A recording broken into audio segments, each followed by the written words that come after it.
Nope. Fine. There we go. So, hey guys, Lucky Red here. We're doing Garbage Gang. It's the dump. We're going to talk about something silly.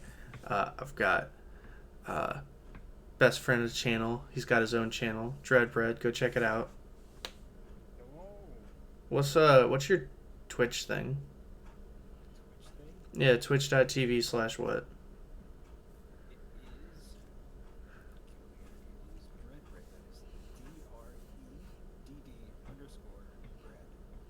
Yeah. Yeah. So go check that out. He does gaming stuff. Um and we also got which bread? Yeah, which bread? Yeah, which type of bread? Expired kind. Hell. Technically, either version applies to that. You're killing him, man. He's rotting right in front of you. Technically, that applies to, like, edgy characters' moms, honestly. That's true. We didn't mention that, didn't we? Generally, they have children and are expired, so, it applies to them too. Yeah. So we got our boy Sour Blue, our boy Ezok, That is me. and we got Funky Source Fresh, who hasn't been in a video in too long. Perlethant Pink. So we're going to talk about edgy characters today. It's a topic that off stream and on stream we talk about all the time because it's something we have a lot to say about. Just inherently, edge in and of itself is not a bad thing, because there are definitely good edgy characters, but there's more bad edgy characters, and we're gonna talk about both. And so our first individual is Primo Edge. It's of course Sasuke Uchiha. He, as we know, has a lot of issues, doing no small part to having a dad who didn't care about him, and then having a brother who murdered everyone he ever loved and cared about. Spoilers, by the way. Yeah, spoilers. So Thing will be spoiled. yeah, we're gonna talk. Also, Yeah, my boy Sasuke from Yu Yu Hakusho. if you're watching this list and you get spoiled about something that's been over for a decade, like, you got no one to play it but yourself, you should watch it by now.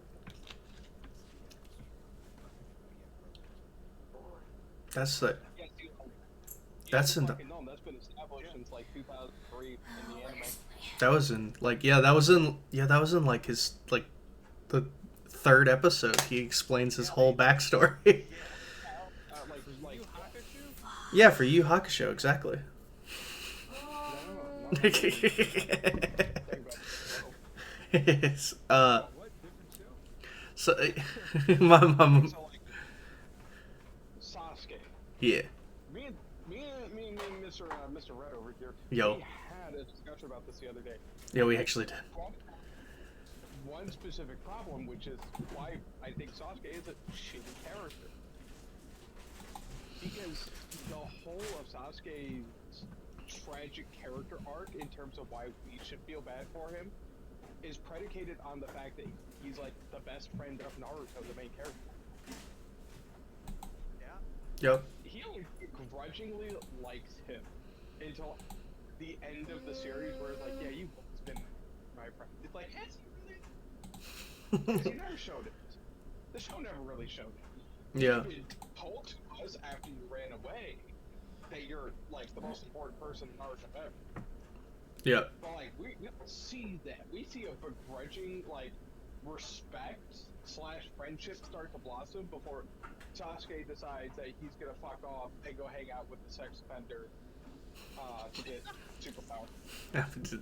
This is all true. Naruto broke his spirit. Yeah. It reminds I mean, me that's of- actually what happened. Yeah. It reminds me of when my little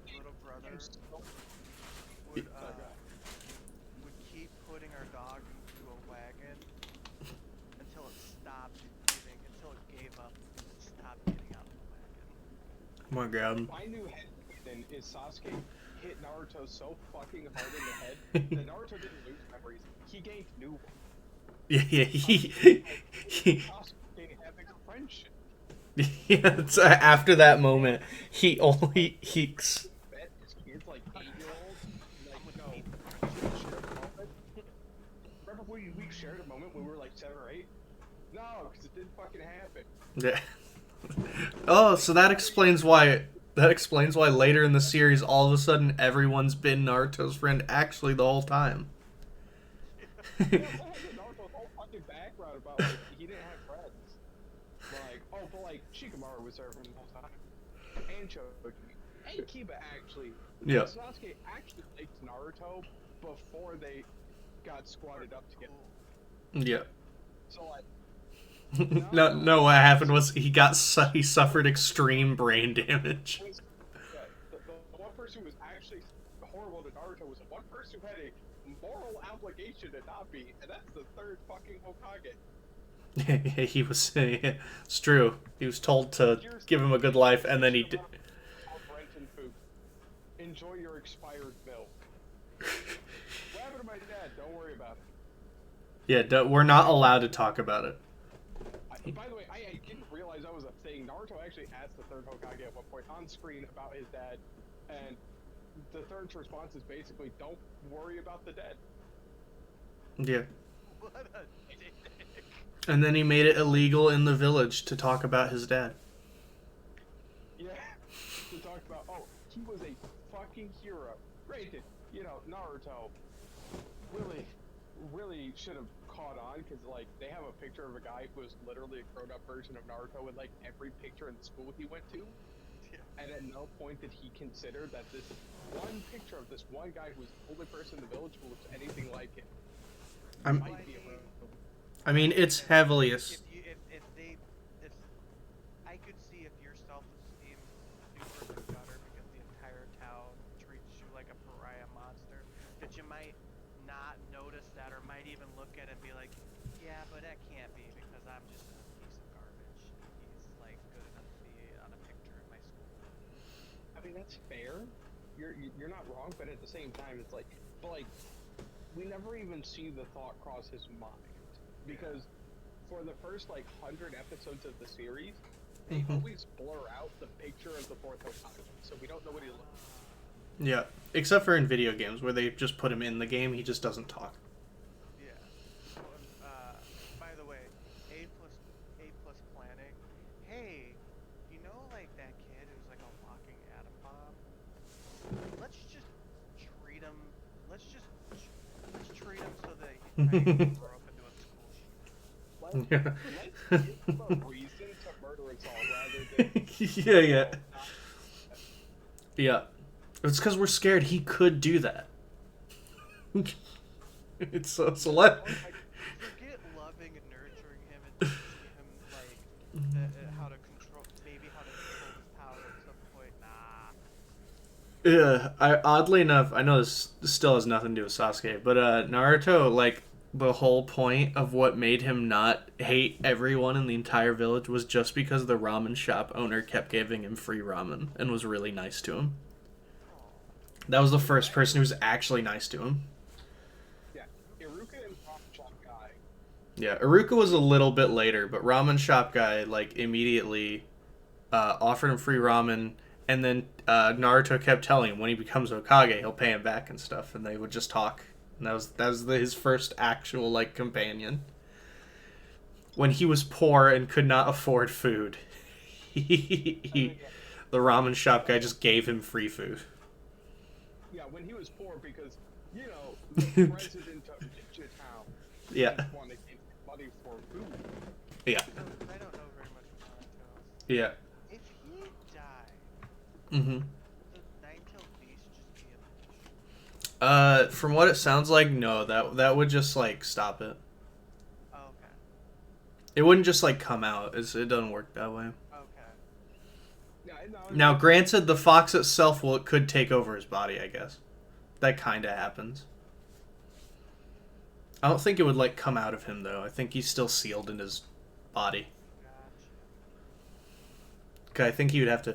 I guess he would still be in there, so you could just pull him out. I guess, because that happens. At least to his mom. But regardless, Sasuke, very edgy.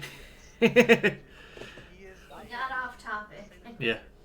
he is when someone mentions just edginess or edgy anime characters.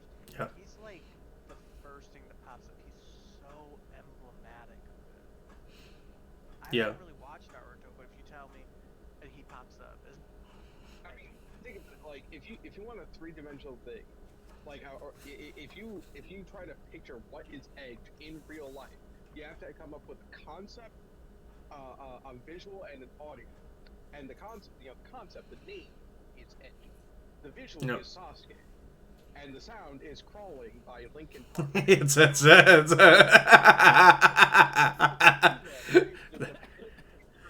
Of shitty Edge. Yeah, that's fair. I mean, the only thing I can really give that makes his edge not shitty is mostly just his motivation is very reasonable. Sasuke is a pretty good character in my mind. If at any point I found it believable that he was ever with Naruto or missed him in the slightest. Yeah. yeah. We're told that. it's just never the case. So correct me if I'm wrong. Yeah. But like any edgy teenager, he does grow out of it too, doesn't he? It takes a lot longer, but he does eventually grow out of it after he's nearly killed several times. Well, to be fair, he was a teenager for all of us. Once we see Yeah. him as an adult, like in his 30s or 40s or whatever, Yeah. like, no, he's actually a pretty cool guy. He's Yeah. shit, dad. But, you know, Yeah. he raises But his- so well. Yeah.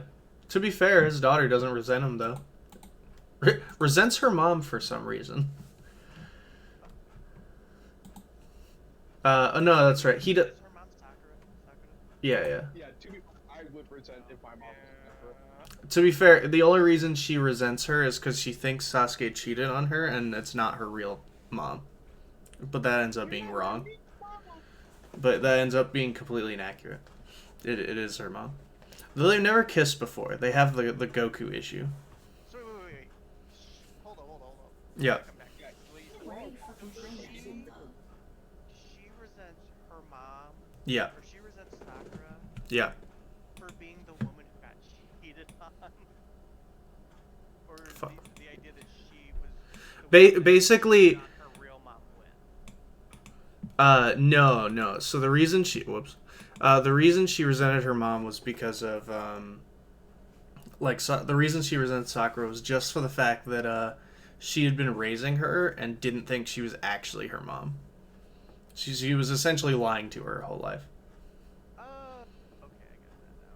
Yeah. For a second, I thought of Yeah, she was really mad at Sakura for letting Sakura get cheated on. Damn, Sakura. What's wrong with you? How To be dare fair, you let him cheat on you? that's most of the Naruto fandoms. We hate Sakura because she just gets the shit kicked out of her repeatedly and isn't like good at not getting her ass beat. Yeah, until she does some stupid shit like in the 5 Summit arc. Is Yeah, that, then is that everybody's- with the infamous swing set scene? No. There's just a lot of swing set scenes.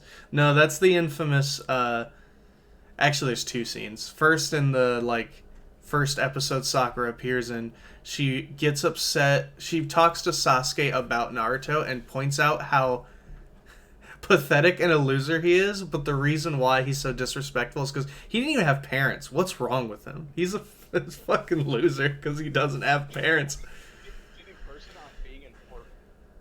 Yeah. This is to an orphan. Yeah, she also says this to another orphan. Yeah. And Recent orphan. yeah, yeah. Had parents mostly. Mm-hmm. I mean, it wasn't recent. He was still like it was like a good about 5 or 6 years earlier, but Yeah. but still definitely, yeah. For the most part. Mm-hmm. But then again, in the 5 Summon arc, way later, she tries to tell Naruto that she loves him, so he'll stop. So he'll stop hunting for Sasuke So she literally tries to emotionally manipulate Naruto into being with her, so he'll give up on what his objective is. So she'll essentially marry him just so she'll give up her happiness, so she can manipulate someone who's been a great friend her whole life. No, you don't understand. That's not actually what it is. Yeah. You've misunderstood, Zach. Okay. What it actually is, she tries to emotionally manipulate him into stopping so that she can immediately go out and try to kill Sasuke herself. Yeah. That's true. Like, she tries to emotionally manipulate Naruto into giving up on Sasuke so that she has an opportunity to go and murder him. Yeah. Which, when Naruto gets wind of this, he has a panic attack. Yeah, but before that, he also instantly knows that she's lying. I'm stepping outside, so if it gets a bit windy, that's my bad. In fact, he also instantly fucking dogs on her for lying. Like the minute she says it. Like, I hate people who lie to themselves. Yeah. So is there anything else that we can say about Sasuke's character, I guess? We've been talking more about like everything except Sasuke. Sasuke is so convoluted, and everything around him feeds into the problem of Sasuke. And it's the fact that, like, yeah, he doesn't seem to actually like any of these people when the whole, like, tragedy of his character really relies on him having friends and family. Mm-hmm. Or, like, you know, whatever. At least, well, having friends. Because his family... Because the point is he did lose his family. He did have a family, and he lost his family. But, Maybe he should have held on. yeah. The whole of this is, you know, again, like, the whole, like, he chooses evil over his friends. It's like, is it really a choice, though? Because he didn't really care about them. Nope. There's like 2 scenes where he like shows any care, and even then, it's not enough to make me feel that he actually cares. And I think that's where you get where, like, as an edgy character, it's, I think, one of those things where where it's very, like I said, the edginess ends up feeling really surface level because there's not a lot. Yeah, there's no nuance. Yeah. It doesn't make sense. That feels like it's just there as a plot device more so than a character. Oh, absolutely. All right. Well, what's up, Isaac? So we're in a consensus. Sasuke is bad at. Yeah, he's not good. I actually like Sasuke, but it is not because he is edgy. I I mean, there's people I'm like, no, Sasuke's a cool character because he's got like a lot of cool edge to him. It's just like he has all the bad edge too. and it's more prevalent.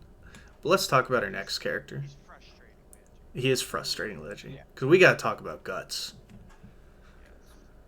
Guts. I mean, you got to talk about guts. I've never read Berserk, so Yeah. Fair enough. I have not read it, but I know pretty much everything about it. Because I watch a lot of videos about Berserk. why do we put this on here if none of us have read Berserk? Because James has. Or watch the show. I have not read Berserk, but I have watched the original Oh, I'm sorry. Oh, I'm sorry. You watched it. Oh, I'm very sorry. anime. What? No, yes, I know what you're talking about. The new version of it. Yeah, the CGI movies and shit. I heard the movies are decent. It's the show. Actually, The movies are decent, but the show is like Guts. Hear me swing a frying pan. Does it actually like make a ting sound? Now we had Josh just watching the camera pan around this fight scene. Yeah, it's bad. It's really bad. The CGI is bad. They use the same sound of somebody like hitting cast iron skillet every time. That's so good. Animation's very, very stiff, but it does go into some other stuff with the original. I did know that. Well, it's because the original was made like as the series was in its early stages, so it only covers like the first couple. Yeah, God Arcs. bless, you know, original Berserk. Oh, we're gonna go up to the most traumatizing part of Guts' life, and that's where the series is gonna end. I hope you like reading, fun bags. Yeah. Very much. But that the golden Yeah, series, the golden fuck, what is it called? whatever it's called, because there's so many different ones. There's like Yeah, Hawk. Golden Age. I think it's the Golden Age arc. The Band of the That's Hawk. like the best part of the series. Yeah, his beautiful tragedy. Yeah, that's what Berserk is. It's a beautiful tragedy. That's the word. Beautiful tragedy. Yeah. Yeah, of like him just trying to live. Because before that, he's not really living until he meets Griffith, and he's like trying to figure himself out. And it goes Dark Souls. That's true. It does. Yeah, he does hook up with quite a few people. Well, one person. From what I know of Berserk, I mean, it is also primo edge. It's very, very edgy series, but kind of in all the best ways. Yeah, I hear it's all the best kind of edge. Cause like it's not dark.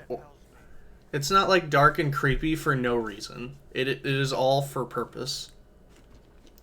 My friend Aaron from high school, who's really into cryptocurrency, told me like, look, this is like the best thing ever.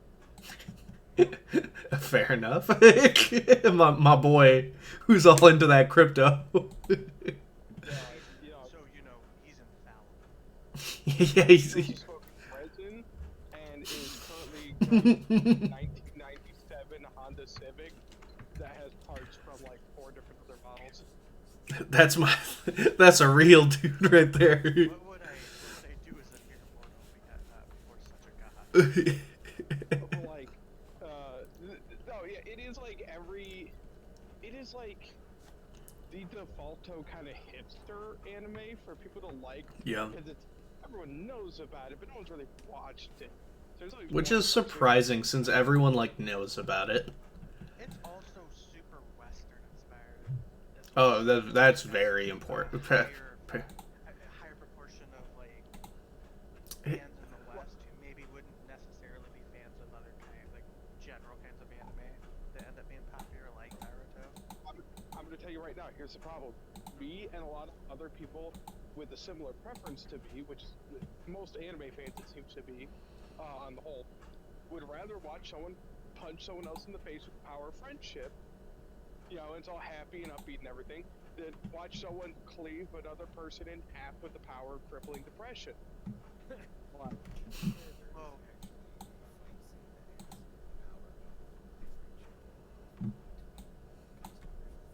Yeah, but that's more of a rarity than a common. there also one that ends in love between him and Casca. There's several. One of which is a a bit unfortunate, but it happens. this is also we get to be depressed later. That's the whole point. You know, Isaac, weakness discussed. Yeah, you can't. I mean, after the Golden I didn't say Age, it was the- strength. I didn't say it was weakness. I just called them like I see them, man. And like you know, our friendship kind of went out. At least when it comes to popular vote. I do need to start this. That is true, but the bit. Yeah, go ahead, James. Golden Age after that kind of dies off.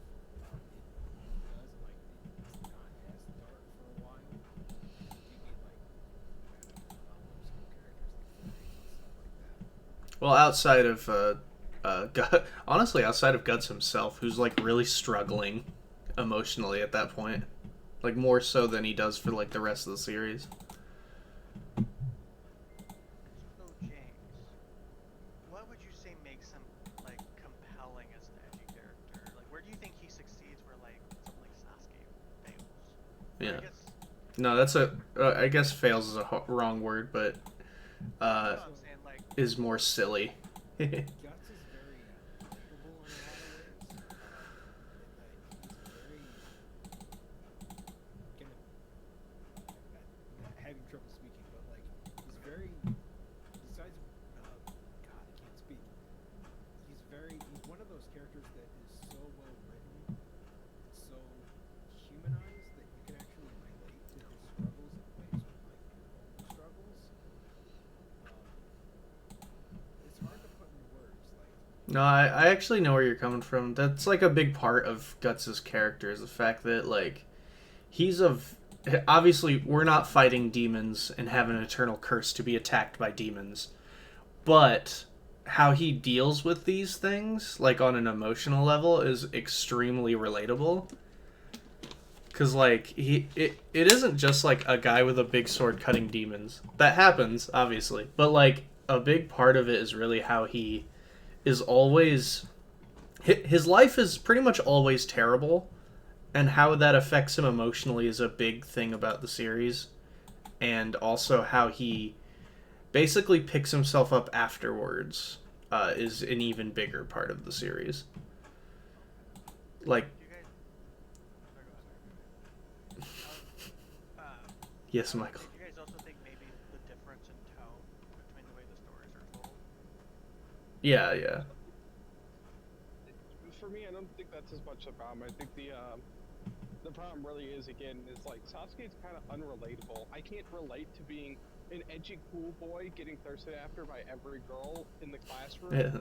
Yeah. Also have to deal with the knowledge that my brother murdered my family basically right in front of me and then made me relive that memory over and over again. Did do and then that. told me to seek power so I could come and kill him one day.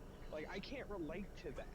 But, you know, you can kind of relate to, like, you know, getting a best friend, like having all these fun adventures, you know, all these good times together, you know, going out doing dumb shit, getting into trouble, that sort of thing, and then having that friend stab you in the back. It's like, even if you haven't had that happen to you, like, you can imagine how that feels to have that happen.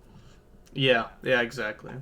Like, obviously, you'll never be in the same situation, but how it affects the character itself is more important than the actual act of how it happens. Even if it's murder or the rape or anything, it's much more about getting stabbed in the back by a person you looked at like a brother. Exactly, yeah. And And that is... and even as a lover. I mean, no, absolute, dude. If you see that framing, man, it's very implied that it's a bit closer. You can want to fuck your bros and not be gay, man. Yeah, dude. As a gay person, you can't confirm. As a bi person, can also confirm. Having to fuck other guys doesn't make you gay. No. No. Anyway, so what was your final point, James? My final point was like, even though all this bad shit happens to him, like he's still trying to find himself, better himself. Yeah, I think that's something that we all can relate to. absolutely, 100%. Trying to just like not move on, but trying to grow.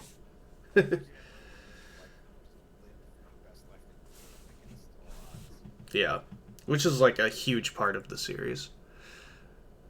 And I'm glad it's still continuing, at least in some form. Well, then we... Next is Virgil from Devil May Cry. So, like, well, when I thought of Edge in video games, I instantly thought of the whole cast of Devil May Cry. But you can't really get more edgy than Virgil. Dante's brother, who is a demon who was born of half-blood but hates his human side, so he wants to kill all humans and become a true demon. You know, until you spelled it out, I forgot just how edgy he really is. 'Cause, yeah, that's his whole story. He really does sound like a 15-year-old OC. Yeah, he also wields only a pure white katana that when he does the swift swing thing of just he doesn't unsheath the sword and then slashes her everywhere and I honestly think Virgil's another kind of good. yeah, no, I think it's more he shouldn't be good, but he's so likable because he's just so fucking cool and fun. I think part of it's just being, as you said, edgy. It makes all edge fun. And I don't mean that in a gameplay aspect. I just mean like Yeah. you can argue like Dante is also edgy, but Dante's just so goofy Yeah. that like he just makes it fun. And I think that actually plays I think it's Virgil like a yeah. strength. He's kind of the serious. He's the only real serious, straight-laced like Yeah, he's the straight villain, man. edgy character. But even then, like, he can't take him that seriously, which is, I think, why he's such a great, goofy villain. Because he dials But nowadays, people make the AMC now. Yeah, yeah. That's pretty much all I've got for Virgil. Is he's a very edgy character, but he's in a series that doesn't take that seriously, and he does anyway, which makes him like kind of a joke in a good way. I don't think what's anything to add. No, but I did want to talk about, like, I do appreciate Dante a lot, because it's very clear that the main inspiration for Dante was Sonic the Hedgehog, and I appreciate how much that shows in his character. Like, you know, Yeah, absolutely. like, you know, just Hey, a you okay 90s if I use the cool guy microwave? like Hopkins, he just, like, took I used the Sonic microwave. Hedgehog, like, you know, You can Yeah, be you fine. can. give You him can. guns instead of a chili dog, and, you know, Well, I hate you so much. They only made the AMC because that was the show problem. Unless it was comics. like, it's a fun fact, actually. A fun fact. But like they couldn't get through because the Sonic a gun, and so they're like, well, you know, we have to get my hedgehog to get a gun right now, so we have to, you know, Dante, Yeah, you know, yeah. new character who could be Sonic but with guns. I like that you keep saying like this is just common knowledge.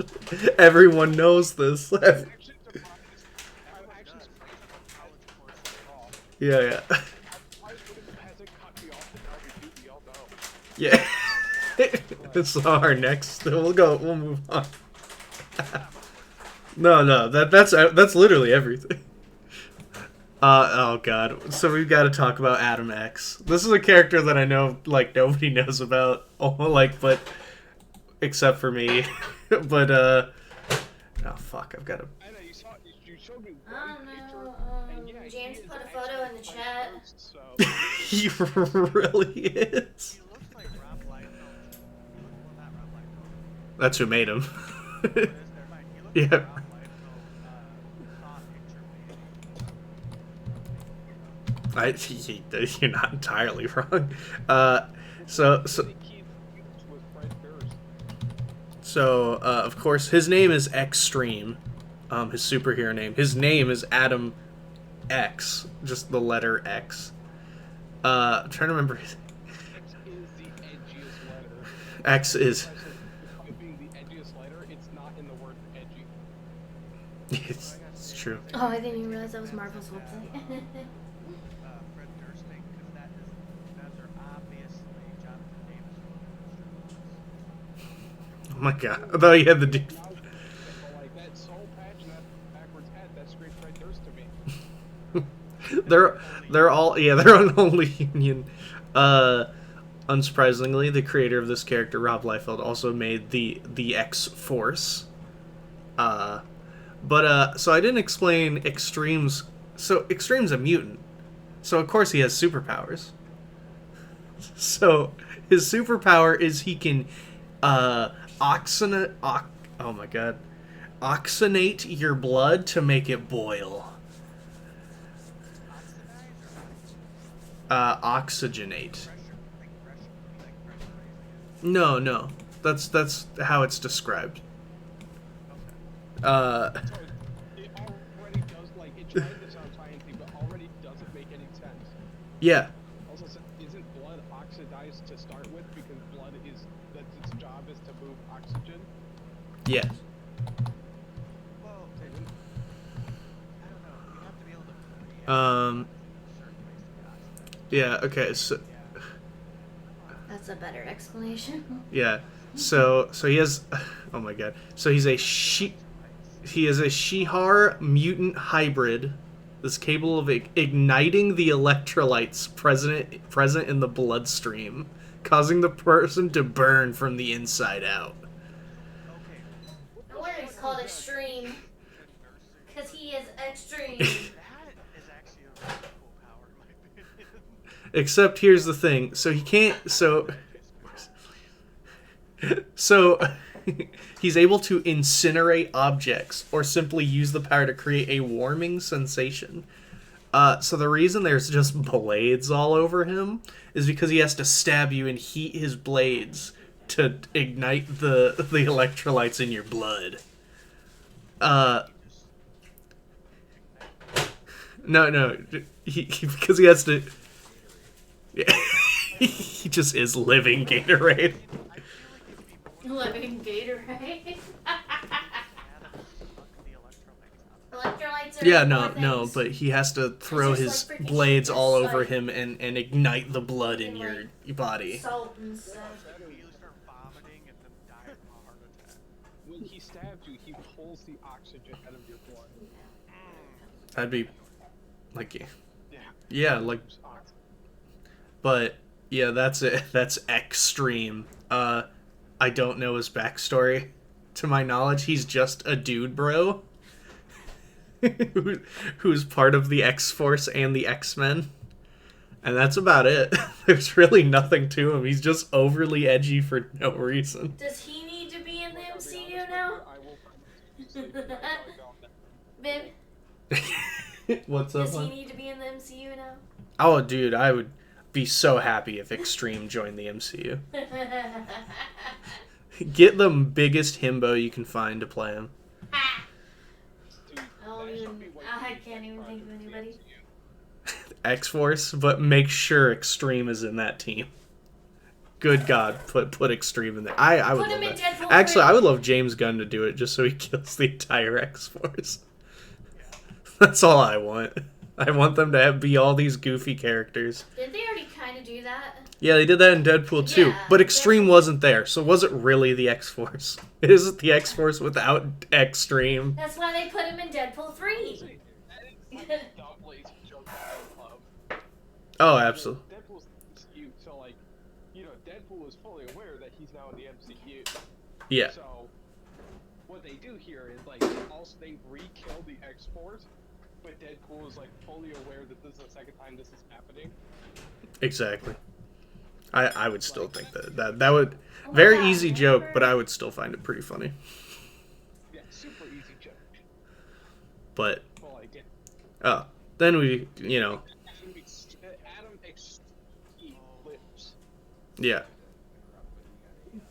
What?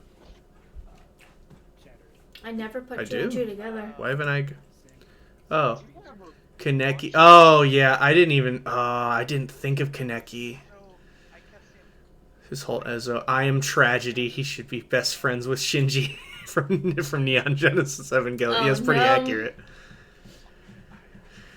I do want to. Uh, I hear the manga's good, but the anime's not. I've heard that too. I be fair, I don't believe that. I think I would hate it regardless. However, I give it the benefit of the doubt, and I do agree. Kaneki is absolutely prime Edge. Like he is a You can't say I am trapped. 'Cause that's- yeah. That's an actual line. Is I am tragedy. Yeah. There's no way to lie. There's no way to link that sincere.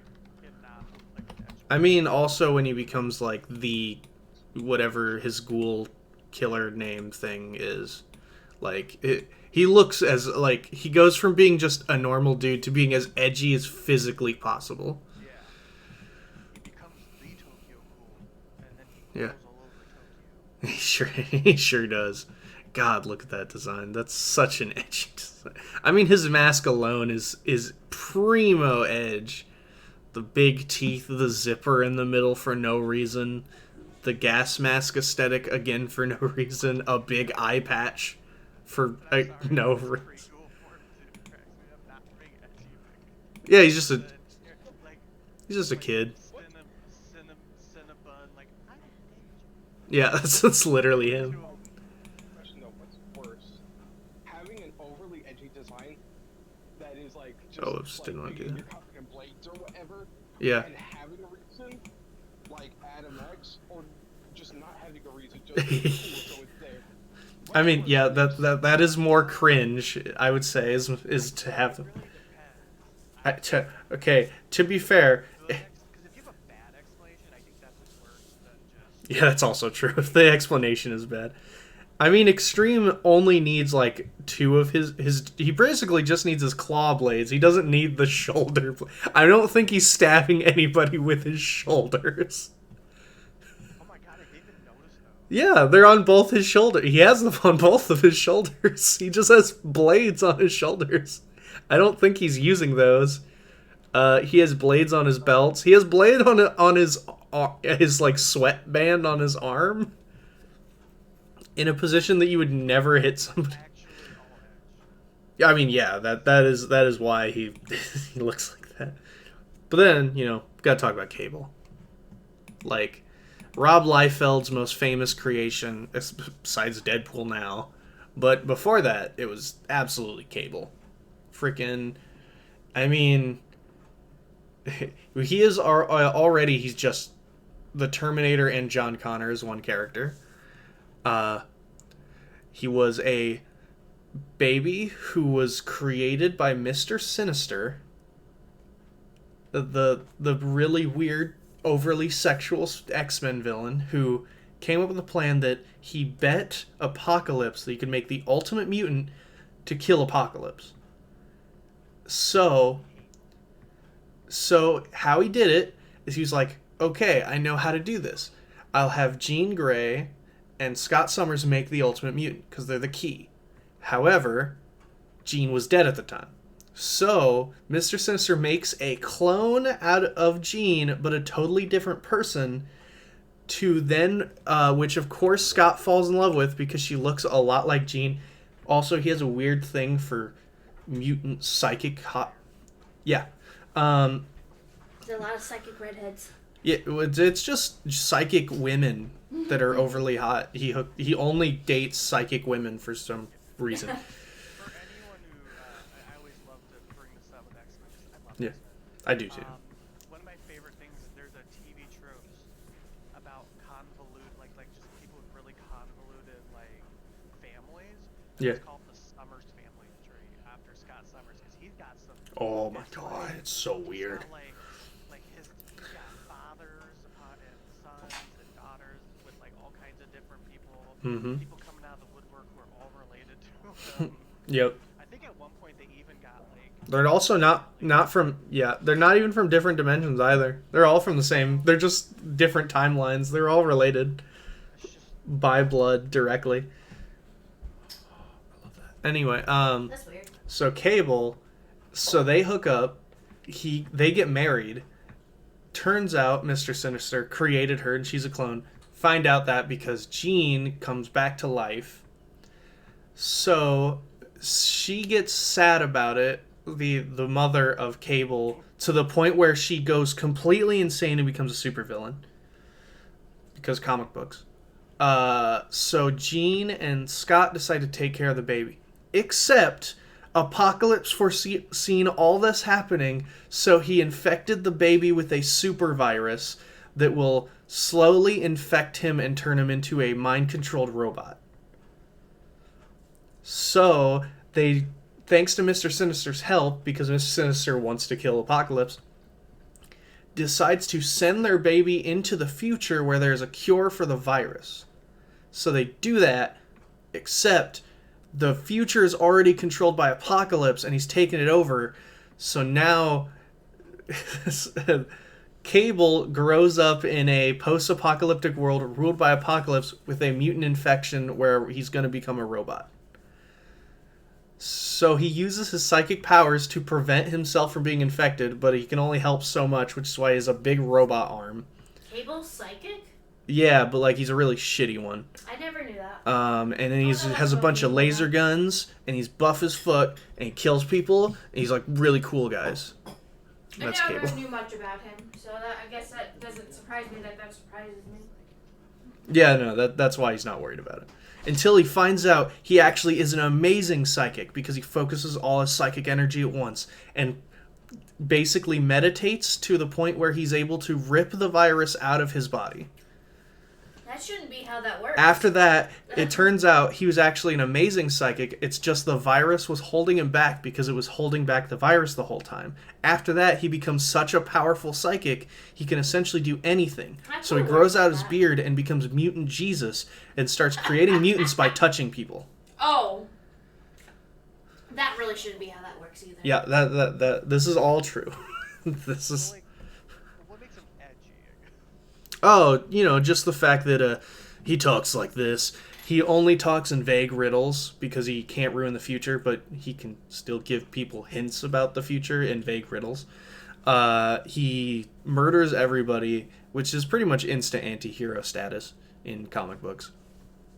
Also, he keeps coming back to the past to kill people, but it's always different because I guess everyone at some point is the cause for their terrible future. Because that's just, I don't know, that's just how Cable stories work.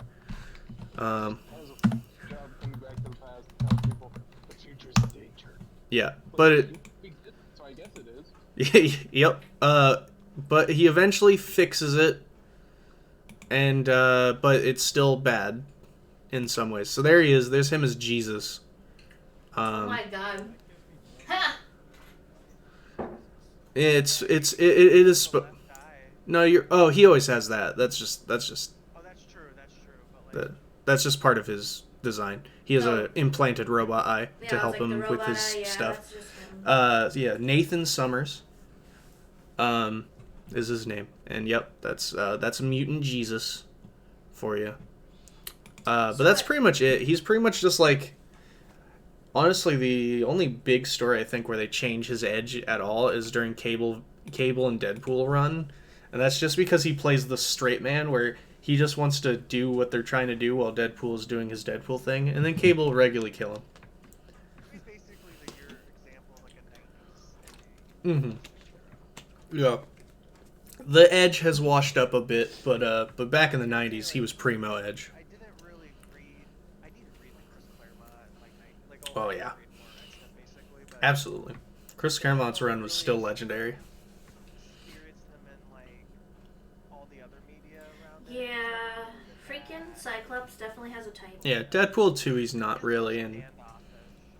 Yeah. That's pretty much it. He was one of the first Edge, which also he's Rob Liefeld's creation, making him especially edgy. Cyclops definitely has a type. Was he part of the I just looked up his parent, like Yep. his mom. I'm like, oh, okay. I mean, he isn't related. in the Days of Future Past? they just No, used he's their, not in it. They just used the DNA. No, he's not in it. Hmm? It was just Bishop. To be fair, Cable is in Days of Future Past. He's not important in Days of Future Past, to clarify. That story is all... He's In the that. actual comic, the important character is actually Kitty Pryde, who goes through time. It's not Wolverine. Yeah, Bishop's also pretty much just Cable, but he's actually from our time, and he keeps getting tricked into thinking the X-Men are the reason the future becomes terrible. Maybe that's why I got those mixed up in my head. He also has a big gun, but he has completely different powers. They're very similar characters. He is, but for some reason I was like, I thought Cable was the one being sent back. Man, he has. a long ass Nope. name. Okay. No, it's Kitty Pryde in the original comic, but in the movie it was Wolverine because gotta sell the movie. Well, Yeah. she was in it. Yeah, this is Bishop. I know. I know. I wanted to pull him up. Bishop. There he is. Oh my god, he does look very similar. Yep. That's He's weird. got a big gun. He's also jacked as fuck. Yep. He has the though his mutant power is not psychic. He can he can absorb and redirect energy. All right. So this one we could just look at real quick is this is the picture of Captain America designed by Rob Liefeld when he was writing for Avengers. Oh my god, why is his chest so fucking big? They don't exist. Notoriously, Rob Liefeld can't draw feet, so he often would draw upper body shots because he can't draw feet. He can't draw people. His view of anatomy is very unique. Also, Why does his chest look like he's taking 5 million steroids? Yeah, watch how he draws women. They're all the exact same build. He's taking 500 million steroids, like, just... all in his pectoral muscles. Yep. He just Nothing injected the steroids in his chest. that defy his body. It's a perfect... literally been broken. His shoulders are perfectly straight sideways, but his chest is pointing left. Is always pointing the right direction. They really did quite dirty. I know, right? What the fuck? Just like a Come on, Rob. Come on, Rob. You know he's packing. God, and that fucking he has such a look at his fucking face. It doesn't look like he has a nose. He look, His fucking neck veins. Got, like, yeah, he has a resting bitch face. It's like, Oh, the shadow I on don't his know why nose I'm looks here. weird. Okay. No, he has a nose. It's He has a Why nose. is there a shadow there? Yeah, why is there a hard shadow on the top That- of his nose? That makes it look like it's just a hole. Yeah, I don't know. I don't fucking know. No, yeah, it is a he is just a hole to me. Ew. Oh, Light Yagami. Another primo anime Edge. I actually read I don't know why he's not the first one I think of. I read But I read more of yeah. that manga that you might expect. he can be pretty edgy. I read it when I was myself a teenager and thought that this was the shit. Which I do kind of want to It's- go back and read through because Yeah, I hear it's still good. everyone and their mothers says that it's actually good, and I thought I was just me being, oh yeah, this is so good. I like, this kind of shit, this dark shit. No, I hear it is actually good. It's just, Light is a very edgy character. Is a very edgy character. Wait, somebody saying Death Note ain't good? Mm-mm. No, no one said that. Okay. He really, Someone kick somebody's I ass. feel like, It's I Scarface. feel like he gets this, I don't remember, I think it's special It's not without its flaws, but it's definitely more Where he good than bad. starts identifying as a god. Yeah. Yeah, well, I mean, this. He's God of the New World. I'm pretty sure it's from like the last episode. Oh, is it really? Fair enough. But he, I mean, it's always been. I mean, the whole show Is. concept Is edgy, yeah. it's very cerebral. Yeah. Don't get me wrong, like it's mature. Sure. I don't. Yeah, go I watch wish stuff in the room. I don't know that. I don't know if I would say he's an example of bad. I'm gonna say he's not an example of Can you hear me? bad. I did. At least not at the beginning, Ah! where he's just very calculating. And, It's just cold. Oh god. I don't know. It actually, Yep. he just almost feels like a person, like a character flaw that's gonna get him in trouble. Right. That's why I'd say he's on the better side of Edge, because his edginess, his feeling that he is God, is his greatest weakness. It causes him to make mistakes because he thinks he can do no wrong. He's put more people into detention than anyone anime character. Is he one of those who just like tells on everybody for everything? No, there's Okay. a lot of people who have made like death notes who have gotten. Oh, dude, you have no idea. Like that shit is, dude. There's no joke. Man, that happened at our school all the fucking time. But yeah, that's Light. He's in. Yeah, we did. His cackling laughter. He also is inspired by Iori Yagami, who is also extremely edgy. But I decided not to talk to him. But he is the main rival character in the King of Fighters series. They have the Oh shoot! Wow. yeah. Okay. They have a similar-ish design, but they have the same red hair. They have the same cackling laughter thing. I don't think Iori views himself as a god, but I could if you told me that they designed Light Yagami's look on Iori, I actually would give that some credence. yeah. I don't honestly. I'm gonna say like I tried to look it up to see if this was true, and a lot of people make the comparison, but the creators have never commented on it, so I don't. You wouldn't want to, because like Yeah. kids, too. Yeah, but like good. So it's very. I mean, The similarities are pretty uncanny. Light Yagami is not a. I'm gonna go out here and limit. He's not a superhuman. Speaking of Design. plot, He's got red hair. Yeah. we're on the subject of it. So I'm playing Overwatch comp because I hate Overwatch. That's fair. Yeah. And someone on the other team was like, "Hey, good luck." I was like, "It's nice and polite." Yeah, So sure. I said, "Oh, thanks, you too." I don't need it. Oh shit, he should be on. What's his name? He should be on this list. The dude is so cool. What's it? Did you say his? Paramore? Oh, that's a very edgy name. It sounds like an emo band. I mean, it sounds like Paramore. Yeah, it sounds like Paramore. His name's Saramore? Said Faramore, I think. Let's not dox him. Yeah, yeah. Well, let's talk about Hiei instead. Hell yeah, my boy. He is pretty unique because at first he is just an edgy character, but later he gets like way more nuance and character. Like loves his sister, he wants to protect her, but doesn't want her to know about him. Wants to he still wants power and to burn people and learn black flame techniques.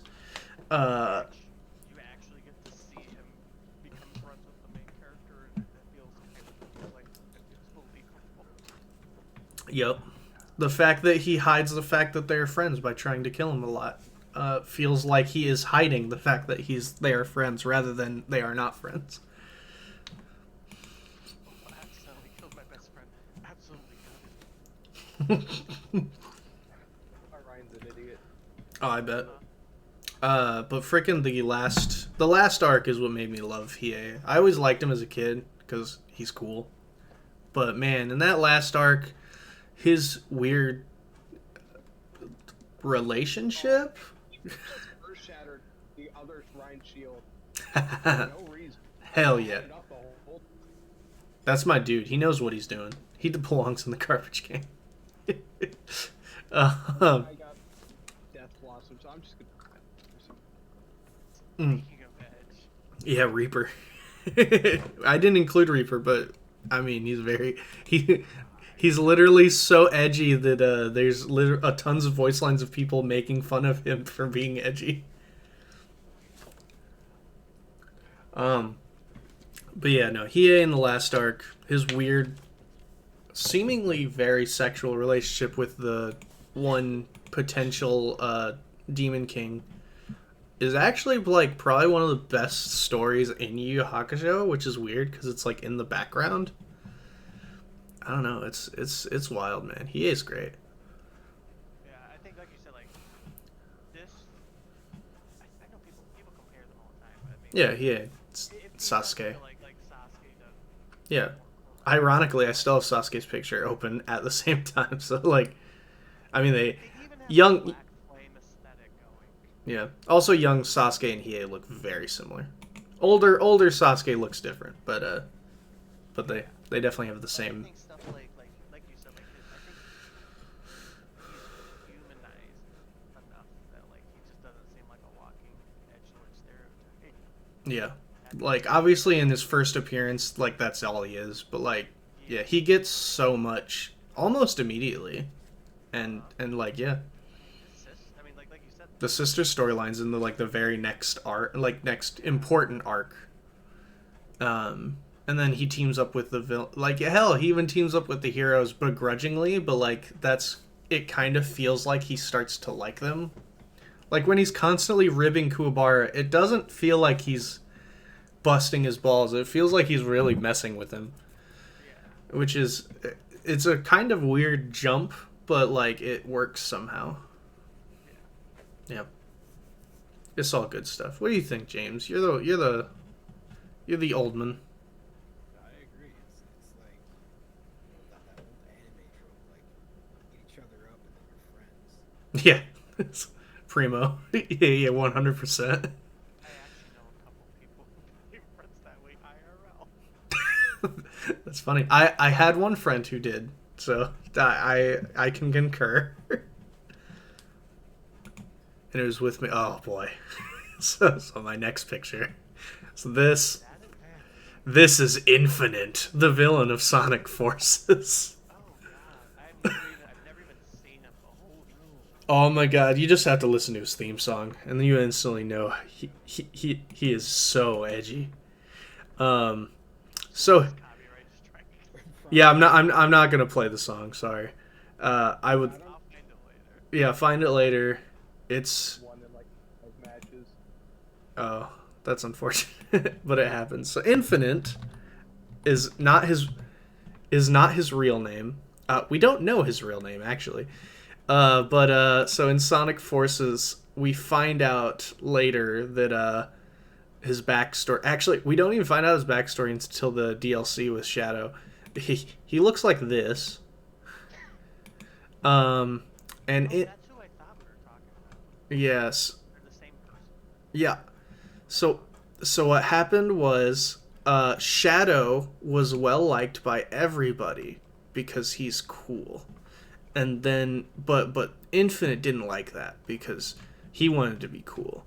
So when he tried to be Shadow's friend, Shadow brushed him off because he's a big jerk. So Infinite was born, this villainous monster who wants to eradicate the world. Yeah. Yep. That's his backstory. First off, Shadow the Hedgehog should never be someone emulating. Yeah. Yep. That was his first flaw. So Sentai didn't notice him, so he became Movie Destroyer of Worlds. Yeah, he got this metal mask that he wears, controls shadow cubes that can manipulate reality and your mind, and which comes from that crystal in his chest. Yeah,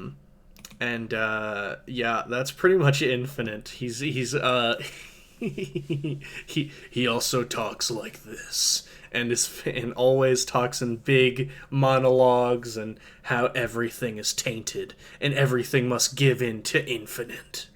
When did Sonic Forces come out? 2019, I think. Okay, so I definitely feel like whoever designed this looked at Persona 5 and went, yeah, that. It could be. I know. So the thing about Sonic Forces is it ironically came out the exact same year. It was 2017, actually. Came out the same year as Sonic Mania.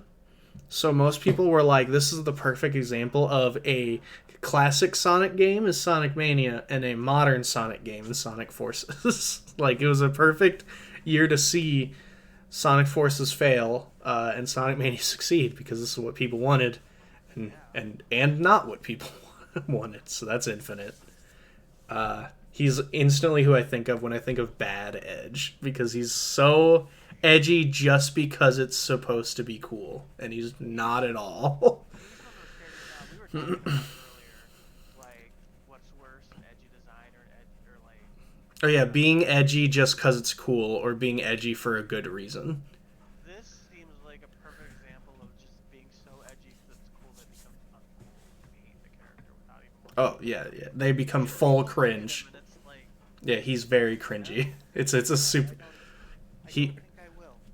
I mean, the whole point of Sonic Forces is about Sonic OCs, and the fact that the villain is a prime example of a Sonic OC is I think, very appropriate. Oh my God. I love the idea that Sonic Forces is a secret meta commentary on the Sonic fan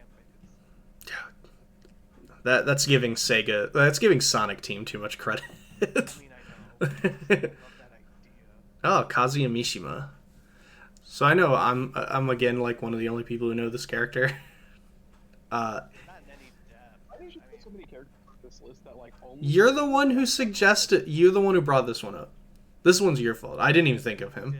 I use it as an example, literally, of things I know nothing about. I know. That's why it was a great example. Daddy picked him up and threw him off a cliff. Boom. You have his backstory. I pretty much know what I know from Smash Brothers, which is, yeah, he throws people off cliffs and he has a deep...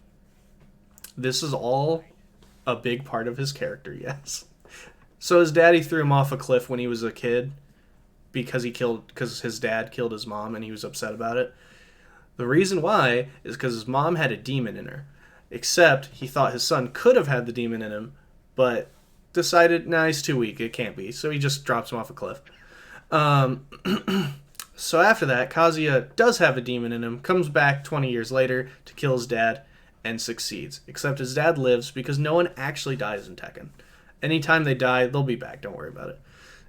So Kazuya awakens into his demon, which is called Devil, and Heihachi becomes obsessed with it, so he experiments on his son after presumably killing him, but then he comes back a few years later because, like I said, no one dies.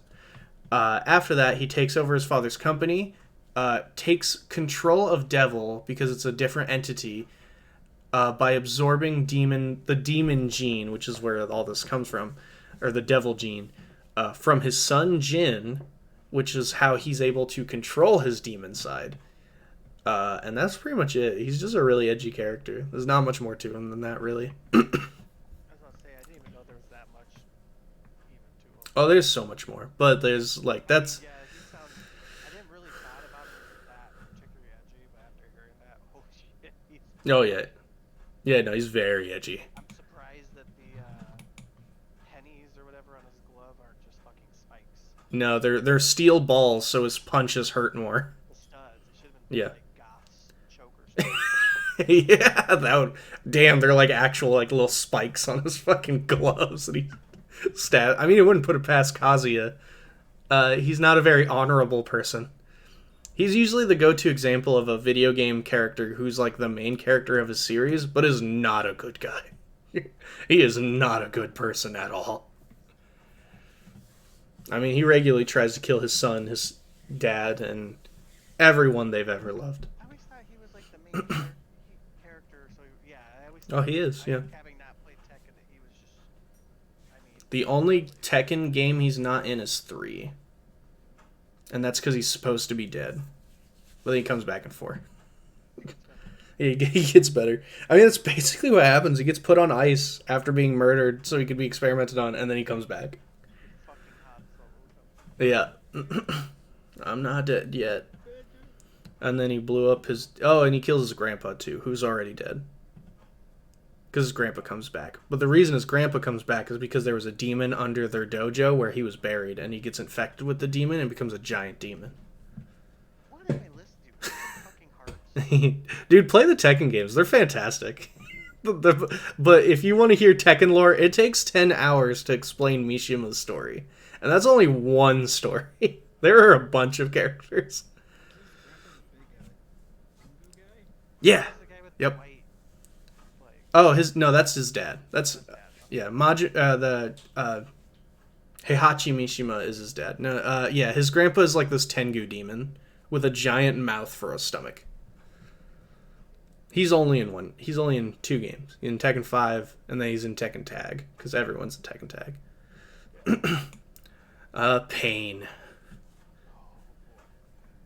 Pain all Tendo. we have to say is, look at him. His name is Pain. He has piercings all over. His name, so Trevor, isn't his name Pain just because like He's going to teach the world the 6 paths of pain. because I'm emotionally in pain. Yeah, these are all true. I don't know much about this character, but I feel like he stubbed his toe. Yeah, that was the. No, on the other side, Pain actually has good reason to be edgy. He's Actually, just a good character. yeah, Pain is shockingly a good character. He's just very edgy. I'm really edgy. His a character name? Unless his motive is like he wants to show the world pain because only through pain can we actually learn to sympathize with each other.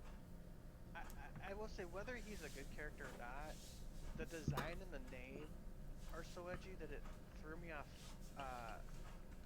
So like I only read Naruto. Sure. Very little of it. I only read up to I was in the middle of the Chunin exam and then Oh boy, stopped. that was a very long time I ago. was 13. Yeah. A long time ago.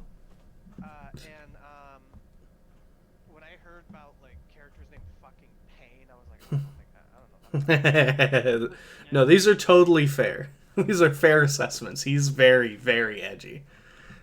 But basically, a short history.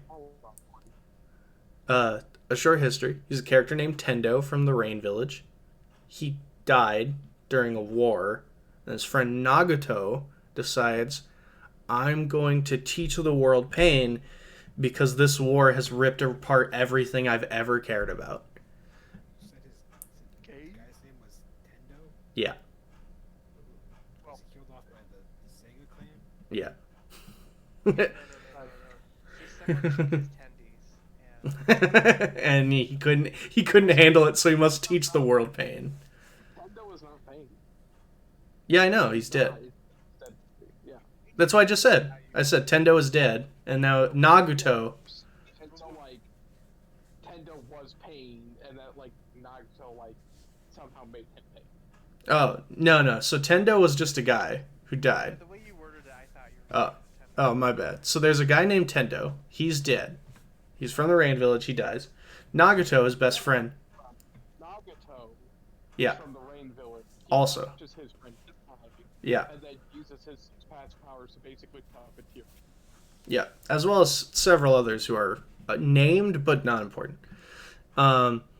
They're the six passive pain, and he wants to use their powers and the Akatsuki to eradicate the world and show it pain. He doesn't. He's not using their powers. They're entirely his powers. That is true. That's why that's actually why they have the piercings, is because those are actually like Yeah. chakra inhibitor kind of things, and they're what connects him to Nagato. That's an interesting. Yeah. I thought he was just, hey, I'm a masochist. Hey. Yeah, no. The spiky-haired orange Naruto with all the piercings. That's not actually his real body. That's Yeah. just him puppeteering his dead. Yep. Oh. That's his puppeteer dead friend Tendo. But Nagato is So what makes him such a good edgy character? it's just more his motives and story are actually well written. That is Nagato. Yeah, he's dying, by the way. That's why he puppets dead people, is because let's say he's not healthy enough to do it on his own. Yeah. I'm gonna get that guy some yogurt. So not- I see we have another JJK Naruto parallel character. JJK. Who's this one Mekamaru. paralleling? Nakamaru. Oh yeah, he is. In a way. What's JJK? Jujutsu Kaisen. Oh. Fair enough. There is a character who we've always talked about. Me and Isaac's always talked about, because we like how Jujutsu Kaisen kind of feels like a more modern, sometimes less frustrating take on like the characters from Naruto, like especially Yeah, like Megumi. If we're gonna be like, this is blunt. This is not meant to be insulting to JJK. JJK is like Bleach with Naruto protagonists, but largely better than either. Yeah. Yeah. So by the way, this is Nagato in his thing that's keeping him alive with all the pains. Yeah, so there's a character in Jujutsu named Mekamaru who was born with a shitty, sickly body. Mm. So he literally and I mean like he's like kept in a vat of liquid with like a bunch of wires in him to keep him alive. Shitty body. Sure. But because of the way Jujutsu Kaisen's power system works, he has an insane amount of energy. Uh, Pilots like a mech body. oh. onto himself. Sure. So that's why I was like, oh, Nagato kind of is another parallelish character. The big difference there is Pain Nagato. He Nagato, is yeah. not actually sickly because that's how he was born. Yeah. His It's power- later. His power is so the consequence of his power is it kills him slowly. I mean, Yeah. he's doing things like creating gravitational singularities and ripping the souls out of people's bodies and shit like that. Yeah. Like, The Renengan basically says it can do fucking anything. yeah, the Red can do anything, but like when it was first introduced, it was like, yeah, but you gotta pay a price for it. Now it's just like, well, you could do kind of with that. Like once Sasuke got it, it's like, well, Well, yeah, you can just use it. But that's also why he has to have corpses use it, because that way they won't die, because they're already dead. it's not that they won't die. The reason he has the corpses is so that he actually has basically things going out to put to body people. Yep. Like he's puppeteering these things to actually fight for him. So he himself, while extremely powerful, his actual body is very vulnerable. Yep. And the 6 is because of the 6 paths of pain. Yep, and the 6 abilities that the Renengan gives him. Yep. and that's Pain. He's actually pretty cool. His arc is actually easily the best arc in Shippuden. The big thing is, like, Pain was the first, one of the first characters to be the Naruto parallel. Like, this is like, Naruto could have easily been this person kind of thing. Yeah. Granted, that is apparently, like, at least 3 major villains from Naruto are that. Mm. Because Gaara and Obito are also, this is what Naruto could have been. Mm-hmm. A lot of Naruto telling us what Naruto could have been. Yep. I mean, And Gaara probably did that, so. yep. This is just another one of them. But a good one. Yeah, I mean, like, for the most part, none of Naruto's villains are really that bad. Not their main. Besides maybe Orochimaru. Yeah, Orochimaru's just kind of a waste, because he doesn't end up really doing anything. Yep. Well, let's talk about our next character. Yeah. Venom. Venom. Oh, got any momentum. So Venom. Also, weirdly, most people forget his original design was blue.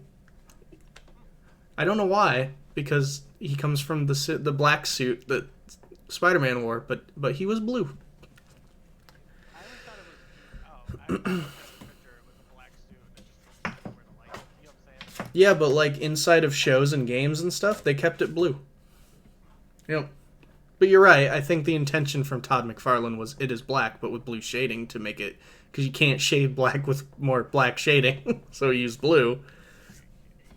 But it looked cool. Twitter talk. That's Quitter talk. Yeah, come on, Todd McFarlane. Go back to the 1980s and fix your shading. Do better, Todd. Stop making awesome statues that are worth like $500. I mean, like, Venom's like the original edgy villain. Because even, like, he was like the first really popular one who's popular just for being edgy. And he's, Popular for being scary. yeah.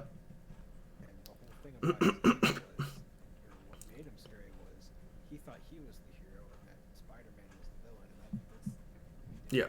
that's terrifying. Oh, yeah, yeah. He could justify his eating of brains by saying that it was necessary.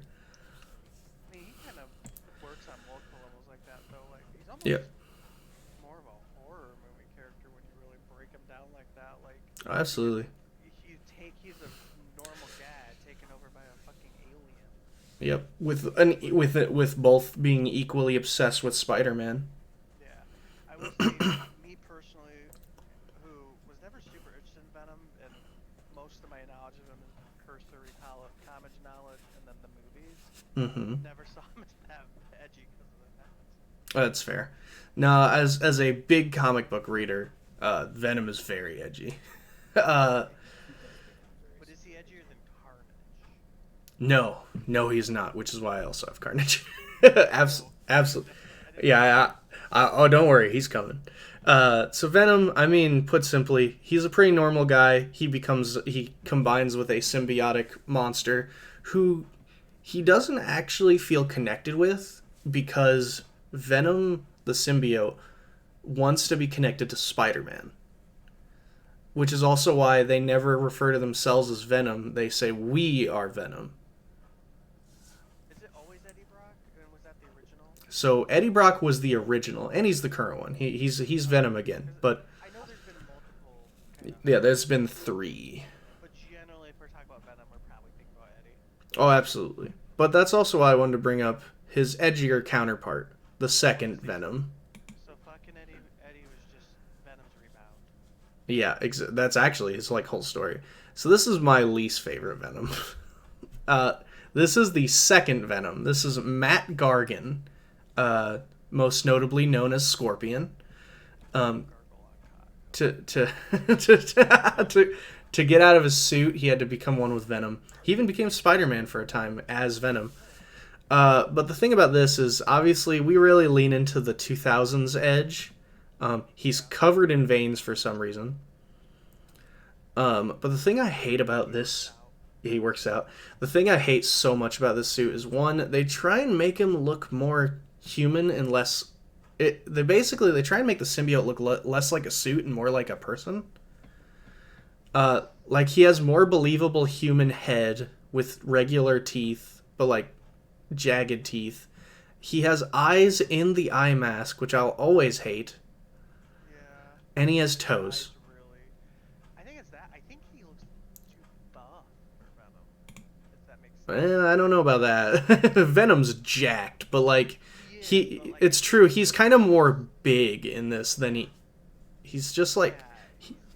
he looks okay. So Venom looks like he's gonna be fast still. yeah. Like he's gonna Yeah, this guy has more Hulk energy. Croc, like he's Yeah, he does look a lot like Killer Croc. Absolutely. You know what I'm saying? Yeah. I It's, hate like, this moving design. seems a little hard for him. To be fair, it probably is. He does have an alien attached to his skin.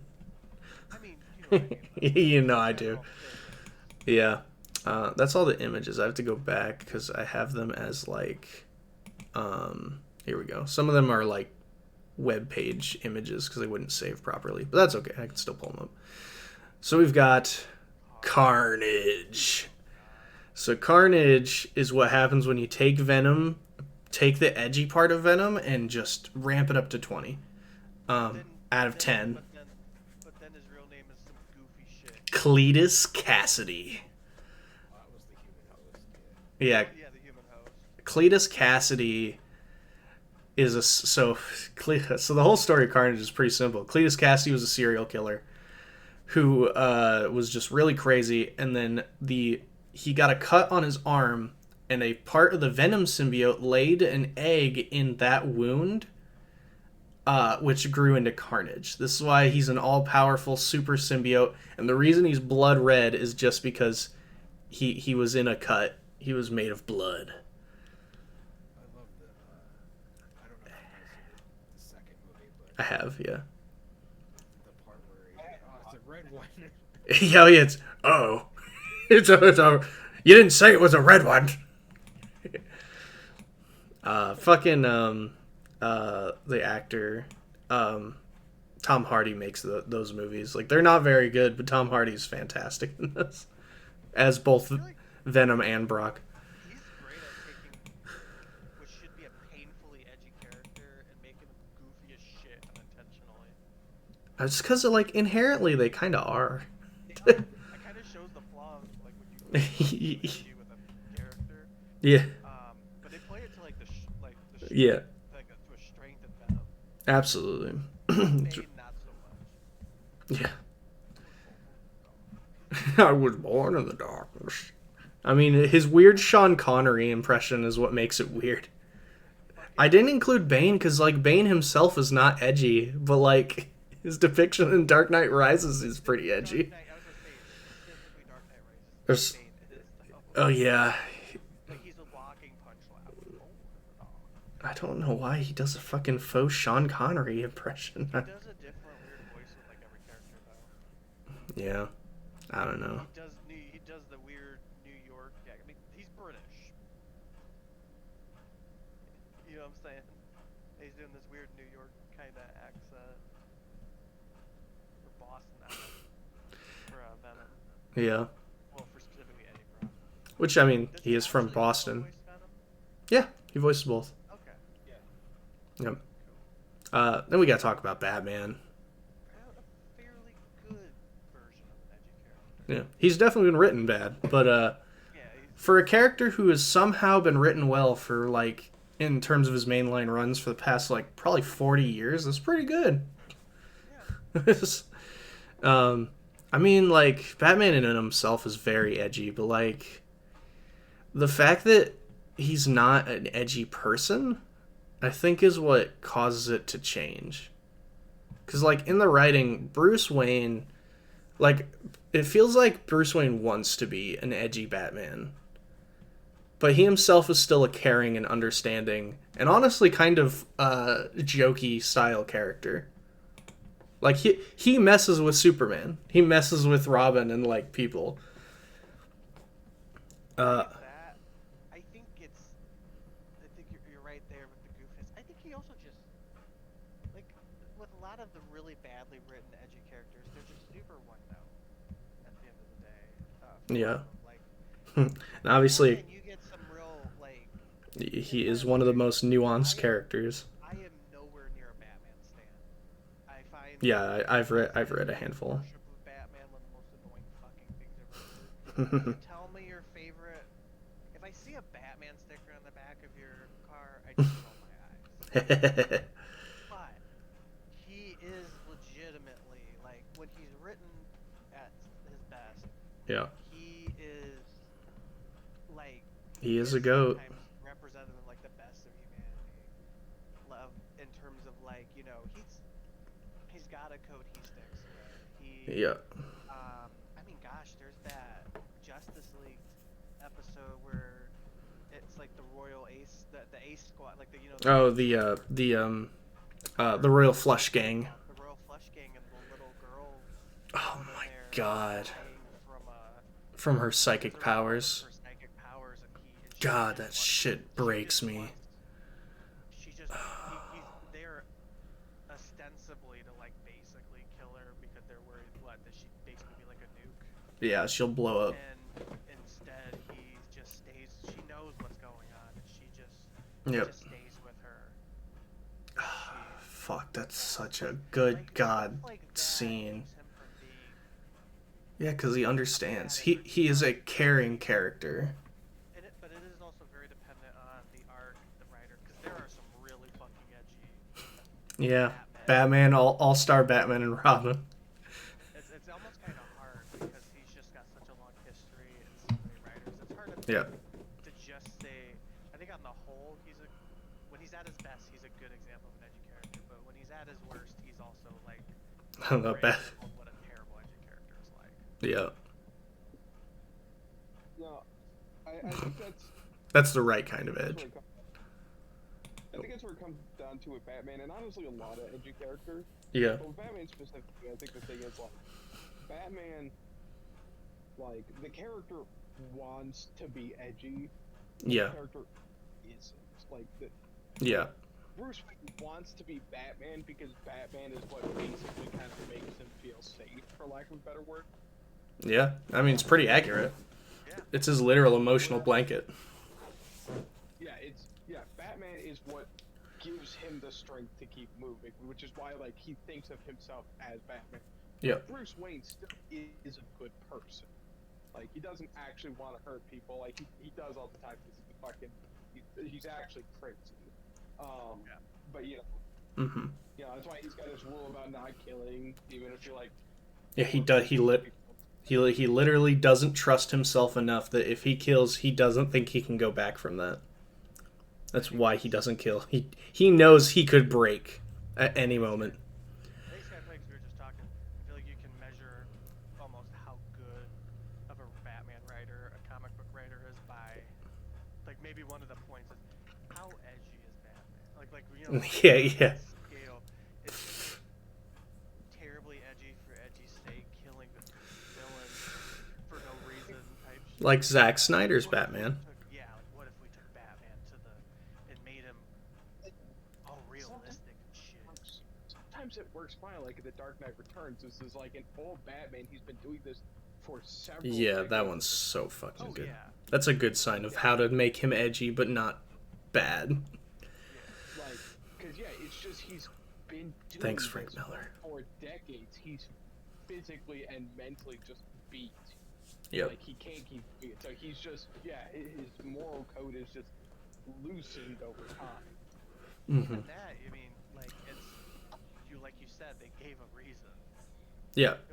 Yeah, it has to mean something. His edge needs to be important.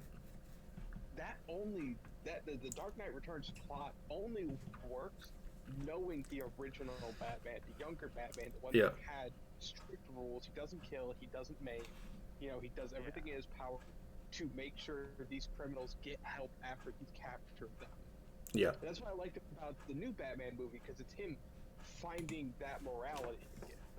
Yeah, because the whole point of it is he's still early. He thinks he needs to be like this feared monster. What Yeah. Batman movie? The Batman. Animated or It's pretty good. It honestly almost feels like a commentary on Batman, where it's like the whole of the movie is like him trying to be darker and edgier and more violent. But the moral of the movie is like, no, what makes you Batman is actually the morality. Yeah, Batman. it's what the symbol Batman means to the people more than what. It's Alfred. To be fair, Alfred's like a big part of what makes him realize that, which is always the case, and that's how it should be. Because Alfred's like is definitely a perfect moral thing to drag Bruce to the right way. Also, unrelated, but like Alfred is a perfect example of how to make a supporting character feel big and important without them just stepping up and being the hero. Like He like, Alfred just being Batman, like yeah, which has happened, but it's very silly. Alfred pulls out a fucking sawed-off shotgun, just blows someone away. He was like, yeah, I ain't got the moral code and all that. Yep. Like, that's all fun well, but that should not be default to Alfred. That should not be his big moments. His big moments always should be, him guiding Bruce to be a better person. Yep. That's how you... Yeah, Mr. Wayne. Master Wayne. Yeah, Master Wayne. I love that actor so much. Wonderful Master Wayne. Alright. Pick yourself up again. That's how we pick ourselves back up again. I thought of this. I don't know why it took me so long. This was one of the last characters I thought of. Is Cloud Strife. I don't know why it took me so long to think of Cloud Strife. One of... I love Cloud. But, like, I honestly think he's a great example of bad Edge. But, like... I think it depends on what you're talking about with him, because like Yeah. I haven't gotten super far, and I still need to beat the original Final Fantasy, Sure. and I haven't touched the remake till I don't want to touch the remake till I do that. Okay. But everything I've heard and what I've seen so far, it's Advent Children Cloud Yeah. is when you think of edginess, and So- Kingdom Hearts Cloud kind of. Yeah, and Kingdom Hearts good. It's barely in it. General. Yeah. He's like a pantomime. He is, yeah. He, When we were talking, yeah. prior to the stream talking, we were talking about, we're just gonna talk about edge characters, like rank them kind of from bad edge to good edge. It's like, yeah, but I brought up there was there was a handful of characters Yeah. where whether or not they were good or bad edge depended entirely on where you were viewing. Yes. That's the perfect example of Cloud is perfectly fine in the original Final Fantasy VII. He's perfectly fine. He's a good character. Yep. He's a little edgy, but like, how edgy can you be with those polygons? I will. Yeah, he's just honestly more comes off as like a dick than or a playful dick than he does a complete edgelord. And I think his real. Sorry, go ahead. I was gonna say, even in the remake, it seems like he comes off more, from what little I played of the remake, he comes off more like socially awkward Yeah. than actually edgy.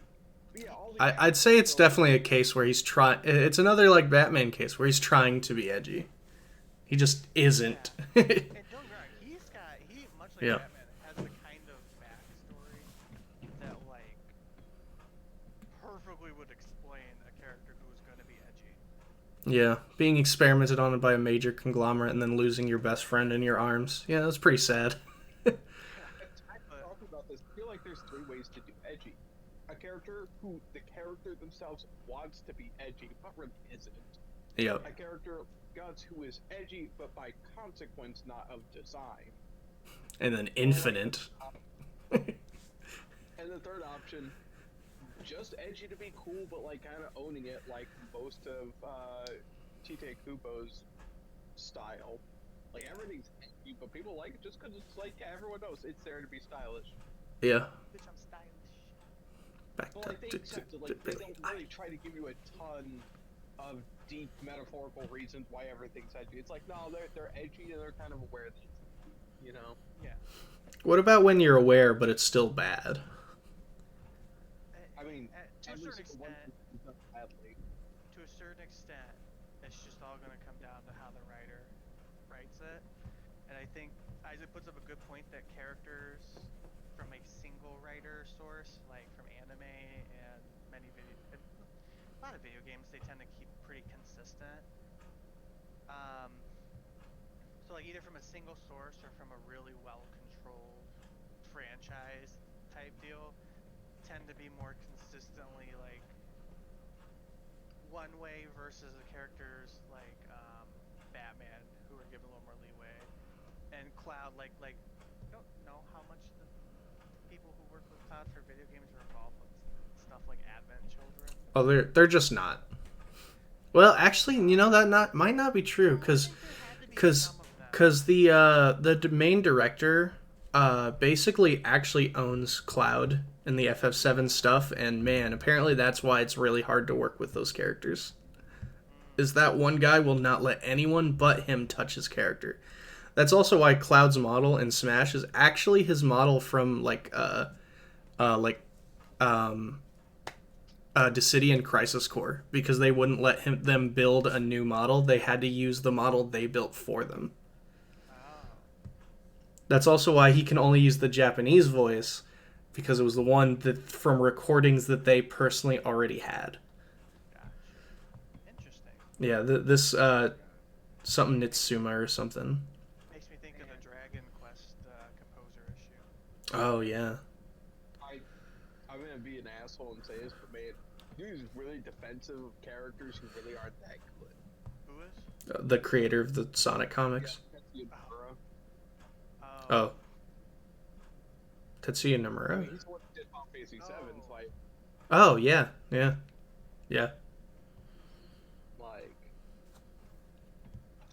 man, fucking goddamn, Sakurai had to go through that guy twice to get Cloud, three times, Cloud, Sephiroth, and Sora. Did Tetsuya Nomura make Cloud though? I thought He did. Yeah. He was the main director of the FF7. 7? Oh, I thought he didn't really become. He like only worked on FF7. Yeah, no, initially he only worked on 7. Oh, Yeah, and I'm like, okay. Square decided, you know what? This guy should make all of our big video games, which is why none of them make any sense. Yeah, because he does the plots. Characters and really good at directing just coolness, but man, is he not a good writer? Like, God, none of that shit makes sense. No. Yeah. Well, next, He built the characters. He wasn't in charge of Final Fantasy 7 as a game. he wasn't a writer. He was a director. Director. I mean, literally right here on the Wikipedia page that I pulled up in front of me. Yeah. Following several smaller projects, he was asked to be the principal character designer of Final Fantasy 7, replaced for Amino. Nomura drew the game's characters, took part in making the story, and had a hand in plot elements. Okay. Yeah. Not a or the director of that one. Oh, okay. He might be for the remake, but he was not. I also think he was for Crisis Core as well. He might have been at that point, but I think he wasn't really. I don't think he became like. C7 I think it was mostly. 10s. Yeah, that would explain why 7 itself is mostly pretty good. Yeah. Then we get Nonsensical, but it largely is mostly like you can figure out what's going on. yeah. Now we got one. Parts 2. Yeah. The Game Boy game. We gotta talk about James's pick. We gotta talk about D. Fucking D, bro.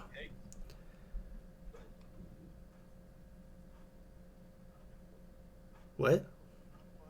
I didn't hear what Isaac said. Something about you can't pick. I think No, I since said you you guys guys got got picked.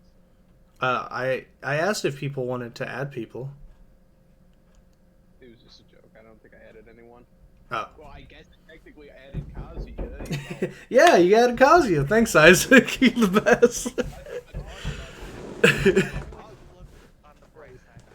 Yeah, always look on the bright side, Isaac. You added Kazuya. Any... Characters that you are an expert and know so much about. Yep. Yeah, The one you wrote a full term paper on, won a Pulitzer about. Anyway, James, give us a little bit about D. I know the bare minimum. D is actually an excellent character. does have major flaws if you read the books. One of the major flaws is like the author's basically his description is he's a pretty boy that all the women want to bang, and that's pretty much it. It sounds all right But for a vampire writer. he's, sorry. No, go ahead. He's one of those characters that doesn't fit in with the vampires because he doesn't like what they represent. He's like fighting his urge to drink blood because once, kind of like Batman, he has this code that once he crosses it, he's screwed. Um, he's just like one of those characters that everybody in the world hates him because he is basically a half vampire, and vampires enslaved the human race and controlled them for a while, but he's also human, and he mostly identifies as human, but gets treated like shit Because he's also a vampire. because he's also a vampire, yeah. He's also like, his series is like, or it was like his movies and stuff from like the 70s, 80s. It was actually inspired by Dracula movie that Christopher Lee was in. Oh, nice. That is why in the first one you have Count Lee. 'Cause it's Oh, that makes, yeah. After Christopher Lee. So The legendary Christopher I Lee. do gotta bring up Yeah. that I left the chat as a joke, making fun of how I don't like you guys. oh, I didn't even hear you, yeah. I was hearing some beeping. I didn't know what it was. Funny you should mention that. So like when I did that, my phone went over to the audio for the actual stream. Okay. James is so can't say for my James is so quiet on the stream Oh, am that I? it sounds. Yeah, it sounds I can boost him. like we're hearing you from like Zach's PlayStation controller. That's awesome. Weird, because like we can all hear you. Perfect. Like James, we can all hear you perfectly. That might just be Yeah. how it's coming in through the stream. Yeah. Like, I switch over to the stream chat or the stream audio, Yeah. and I hear Zach at roughly the same volume, and all I hear.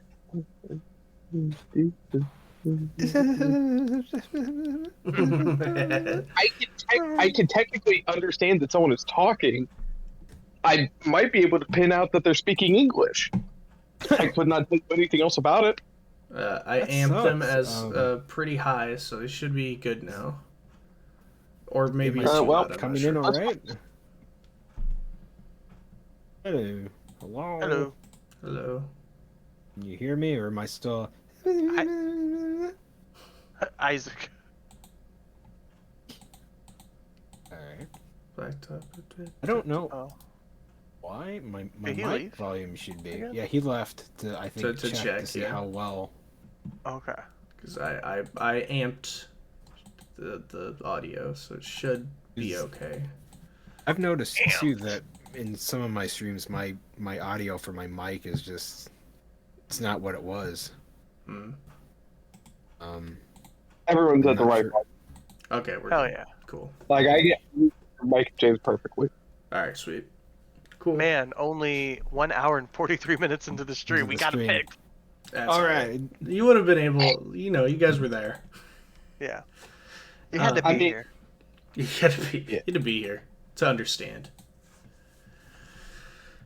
But yeah, D's cool. So Yeah. D is cool. He's actually the writer has a very unique. He also worked in Final Fantasy. He drew the characters. Oh yeah, Oh, you can is that you mono? can definitely tell. Yeah. Yeah, That you is can mine. tell. When he actually was writing the Vampire Hunter D series, he wanted to do like a western, but he didn't think people would like it. So that's why he added the sci-fi to it and the vampires. Mm. So like he was just kind of like trying to branch out to catch as many viewers as possible. Yeah, makes sense. So that's why it's like that weird spaghetti western kind of Victorian aspect to it. Hmm. 'Cause he didn't think people would like the horror aspect. So Gotcha. but anyway, as I was saying before, I was. D's one of those. Yeah. D is one of those characters who, like Batman, has a code. Like Yeah. if he strays too far, he's never coming back, and he's going to be hunted for the rest of his life. And he sees himself more as human than he does vampire, so he has more. He sympathizes with humans a lot more than he does vampires. Um, and he's hated by both worlds, and he's just kind of trying to do the best he can. I don't know if he's edged by design or just by like his the choices that he does. Hmm. Hmm. Okay. Yeah, I don't really know. I've only seen the original movie, and that was many years ago, close to 20, and all I can really remember about it was really just like some very vague horror aspects of the film. Yeah, he's kind of like the Clint Eastwood character Yeah. in A Fistful of Dollars, where like he rolls up and Yep. Doesn't he also have like some alien guy that hangs out with him too, or something like that? yeah. So he's actually has a demonic parasite in his hand. That's what it was. That can talk and it Yeah. can suck up stuff, and Kind of Actually- venomous. Yeah. he actually gets killed and it brings him back to life. Oh, what a nice shit. guy. Yeah. Wow, he And then he really doesn't is like Venom.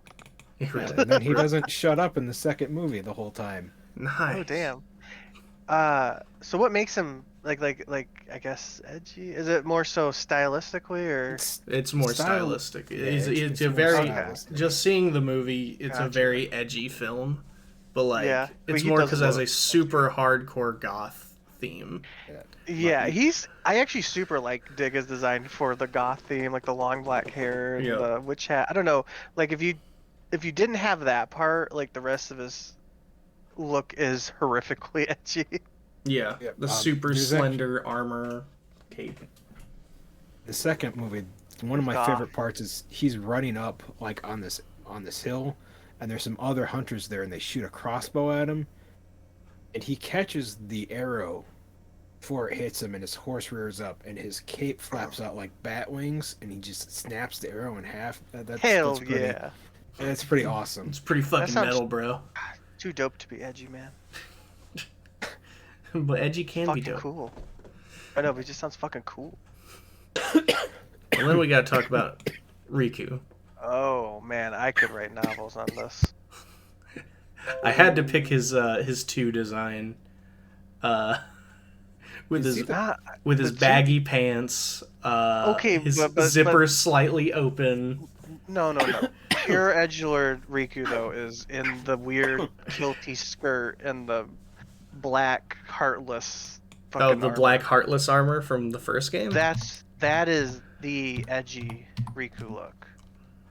Why does he have normal shoes though? I thought everybody had like the weird. No, he No, doesn't. that's He doesn't. only- He that's doesn't only- have the That's clown only shoes. Sora. That's just He Sora. has yeah. a gross foot deformity. Please don't bring it up. He's very Yeah, please don't bring it self-conscious up. about it. No, He's Riku and very Kingdom Hearts self-conscious. definitely has.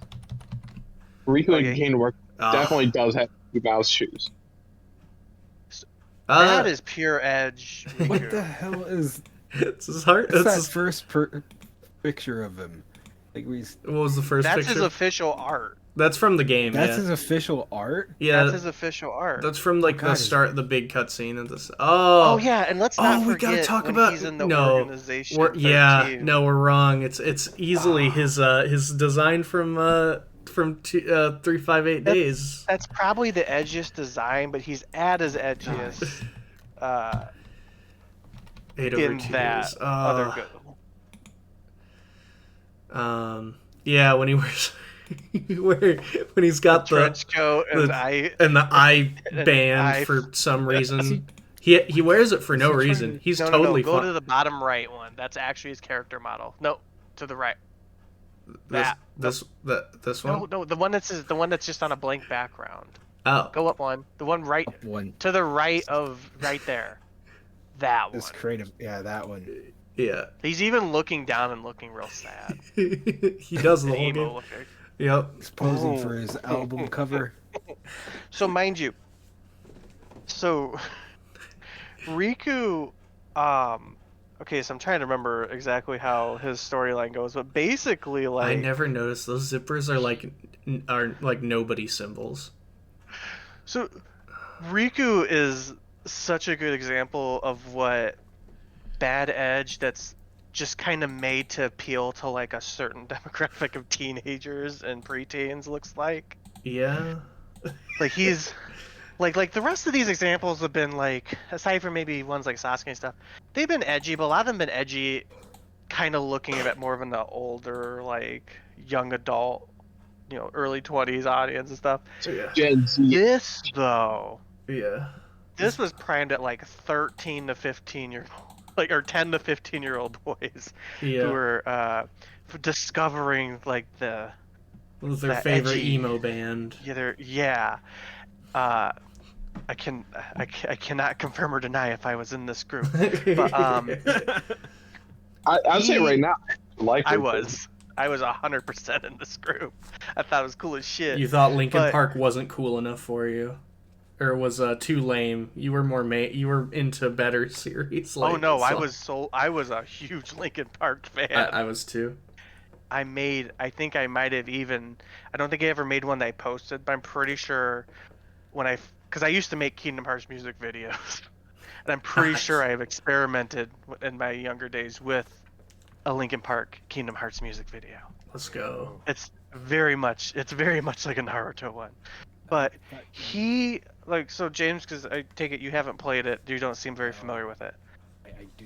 I played a little bit of the first one a long time ago, and that was Okay, well, most of the edginess is in the first one with him, in my opinion. It's like every fifth word out of his mouth is the darkness. Yeah. Darkness. I don't deserve to see my friends. Yeah, the darkness yeah, has already taken me. I'll First say it- right now, Riku is like the only good-ish character who is in most of the games. Like he Yeah, has he an is. actual progressing story throughout the multiple games. Yeah, I'm clowning on specifically Kingdom Hearts 1 Riku, but he is actually probably the most developed character in the whole game series. He Like- goes from sorry, go ahead, Isaac. I was gonna say, like, Sora had a good and complete character arc in Kingdom Hearts 1, and then he just turns into Goku after that. But, like, Riku Yeah. has, like, a constant, like, okay, is it, like, the best ever? He is No. the Vegeta to Sora's Goku.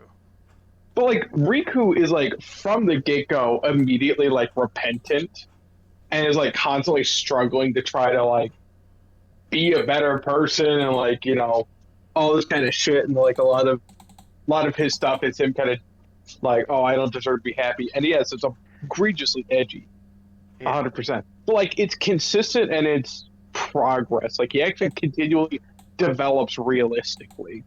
And in his defense, most of the super edgy teenager shit he did in the first game, I think he was being mind controlled or possessed by the villain for. Outside But, I of mean, what it he was- was like just doing himself. Yeah, but I mean, he was basically like oh, Sora's gonna try and leave this island. I can do it better, and I'm gonna steal his girlfriend because I like her better. Is how it Yeah, felt. And then that's the only part I remember. yeah, that. Well, That's just and then it's yoga. like every time they met, it was just, Sora, you're so lame. I'm more powerful. I am now dark. I'm super dark, guys. Did you know that? And I'm more powerful because I'm dark. I don't need It's friendship. so Friends make you weak. Only the power of the heart of the darkness can save the girl. You can't. And then save after Kyrie that, unless you though, give into he does- darkness. Kind of become more of a. He chills out. He repents. He chills out. He becomes actually more of a mentor character for a lot of other characters. Yeah. And But hilarious. But man, that first one is so. His character in the first one is so like. I'm 13 and this is deep. Yeah, like Sora had all the good character from the first game. Like that, they had nothing left over for Riku. They only had like enough to make 75% good character, like 75% good character.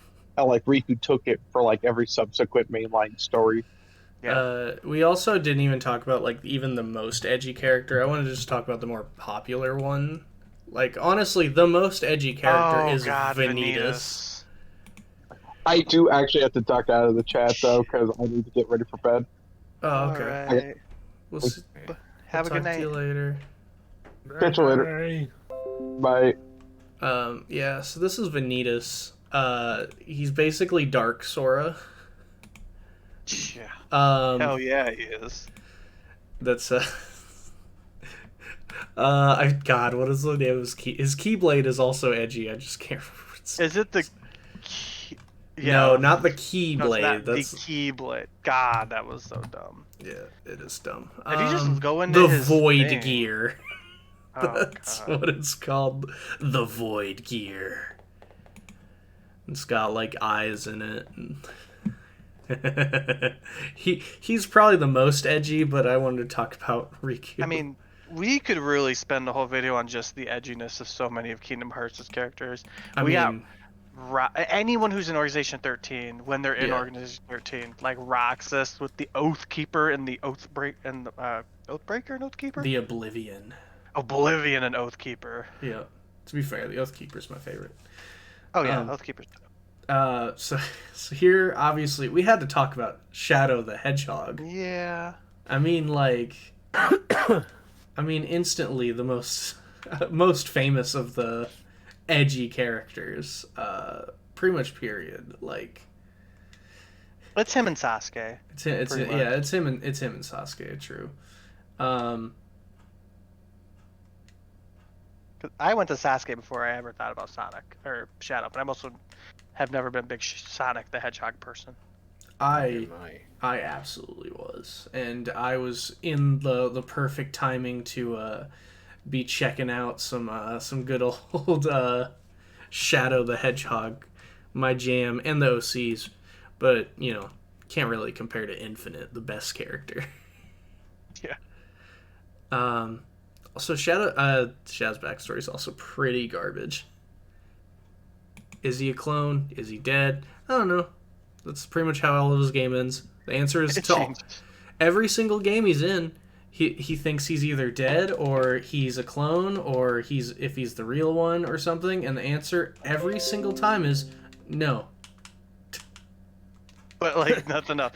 Nah, you're not dead. What You're am not I? dead. You're not a clone either. Who are you You're the again? original. You're Shadow. Well, then what am I? I don't know. Who are you again? Yeah. I don't know. He's So like leaves the- and leaves. The little magic fairy. Of course. Also Spawn. Todd McFarlane's Not- most famous creation. So maybe the one I know the least about in this whole list. Well, I mean, the simple fact of What it is tell me about him. like, so Spawn was an ex-marine who turned to a life of just simply being a mercenary, where he'll kill for money and do whatever it takes. Yeah, just vibing. I see. Yeah, just vibing, just chilling out, doing his thing. And in his fun times, he ended up being murdered, and Fun. by his fellow, I guess, bounty hunters or murderers. As you do. Yeah. Comes Comes with the territory. Yeah, it comes with the territory. And after that, he ends up freaking going to hell because he's not a good person. Same. So, yeah, same. As I do. I also have been killed by those who I thought I could trust. And then after that, he ends up going to hell and makes a deal with a demon known as Malbogia. Malbugia? Yep. Who? See if I can. Oh, he made a deal with Shadow the Hedgehog. Yeah, he made a deal with Shadow the the Hedgehog. Made a deal with a demon known as Malbogia, who looks like that. Oh, actually, I love that. That looks dope. And that's from He's gonna Mortal be on my Kombat. new magic. He's gonna be on someone's magic. He's got to be on someone's alt-art magic card. Oh, sure. Yeah, very famous villainous demon man. So he made a deal with Malbogia, which was a trick because demon. And so now he is eternally a hellspawn who has to do the bidding of Malbogia. And part of that being a hell spawn is basically just being a complete badass. He uses machine guns, he kills people, he uses green plasma fire. However, he has to make sure he doesn't use his power. Oh, and of course, chains as well. Tons of chains. He can't use his powers too much, because if he uses too much of his power, he'll burn up all of his plasma, his ghost energy, and be sent back to hell. He also once killed both God and Satan and became both. Jesus. But This got is bored of big. it. Sorry, go ahead. He got bored of it and then put the world back to normal. This is big, like, boomer biker wears sunglasses on Facebook energy. If you There told was a Todd movie, McFarlane too. that, he'd be very upset. Yeah, there was also a really shitty movie in the 90s. Was it a movie? I thought it was a TV show. There was a Like, I know TV there's show an as well, I know but the there's an TV show HBO was show. yeah, the HBO show is very good actually. Oh, okay. But no, there was a movie that was really bad in the 90s. There's supposed to be a new movie coming out, which would be cool, but Ooh. it keeps getting. Well, I hope it's cool. I thought Hellboy was going to be cool. Yeah. I hear the first movie was good. No, the first No. two movies are great. I'm talking about the Yeah, remake. The reboot. Yeah. The Yeah, reboot. yeah, I saw that. Yeah, it was they fucking kinda terrible. They snubbed what's his face, the original Hellboy guy. Yeah, Yeah. they did. Ron Perl. Ron Perlman, Perlman. or whatever. Yep. And they kind of rubbed it in his face too, which wasn't cool. Oh, yeah. And they made I a mean, shitty movie Yeah. full of CG. There is Yeah, talks full about CG's the- not bad, but if it's shitty CG. I mean, it looked like it was made in 2004. There is talks about finishing the original trilogy. There's been talks about finishing the original Yeah. trilogy since the second one came out. Yeah, but he's actually been talking about it. Paul. Yeah, but you gotta get Yes, yeah. really who's always been going for it is Guillermo del Toro, because he's the Toro, original yeah. director Yeah. for the first two, and it's not so much. I mean, Ron Perlman, from what I understand stuff, they've kind of always been trying to get this going. It's just no one wants to fund it. Yeah. That's the big issue. And yeah. Like they've always been on. Like those two have generally always been on board with it. Yeah, but who's going to pay them the stupid amount of money that's going to cost for them to do the movie? Yeah. Go Well, fund especially me. now that Yeah, GoFundMe. Especially now that it I don't seems know like if it's that Hellboy might desired. be kind of within a certain segment. The first two are considered some like really good movies, especially the Yes. second one. I mean, But yeah. at this I mean, I point, don't- it's been yeah, it's, 15 yeah. years. I just don't think the interest is there. There definitely is interest. I just don't think there's the amount of interest they need. I think you're Yeah. right. Like, if you did a Kickstarter, like, there's no way it would make the money that they would want for it to, like, for them to make a movie. Like, because movies like Yeah. that cost so much money. I was Yeah. just making a joke with the Kickstarter GoFundMe. Yeah, yeah. I mean, it's pretty much the only way I could think that they could make it happen, and I just don't think the interest is there. Yeah, unfortunately, I would actually love to Those see comics are so good. But Yeah. what a comic that isn't is Penance. that. Oh god. I pretty much explained it before we started streaming. Penance was a superhero known as Speedball. They were part of a team called the New Warriors, and their gimmick was they were young, teen, likable superheroes who were on television and stopped villainy for clout. Except they would stop like C-tier villains at best. Yeah. Until they decided to try and stop Neutron, who is an X-Men villain. And Neutron's power is to explode. So they try and stop him, and then he explodes, killing over 600 people and the entire New Warriors, except for Speedball, who has the power to absorb and redirect energy. However, absorbing that much energy saved his life, but it messed with his powers. Man. Now he My can man's he can Sorry, go now ahead. only generate energy through pain. Well, that's Oh. man. My man's Neutron really said, "I'm gonna blow up and then act like I don't know nobody." yeah. And yeah, so feeling responsible for all the over 600 deaths, decided to have a new suit built call himself Penance. The suit is like an all metal and leather strapped suit with spikes all over it that stab him all the time, except for 60 extra spikes, which were for every children who died, which were much longer and would pierce his skin. I can only bleed so much. Because they hurt the most. And yeah. Oh my god. Maybe the most edgiest description. Like that's like.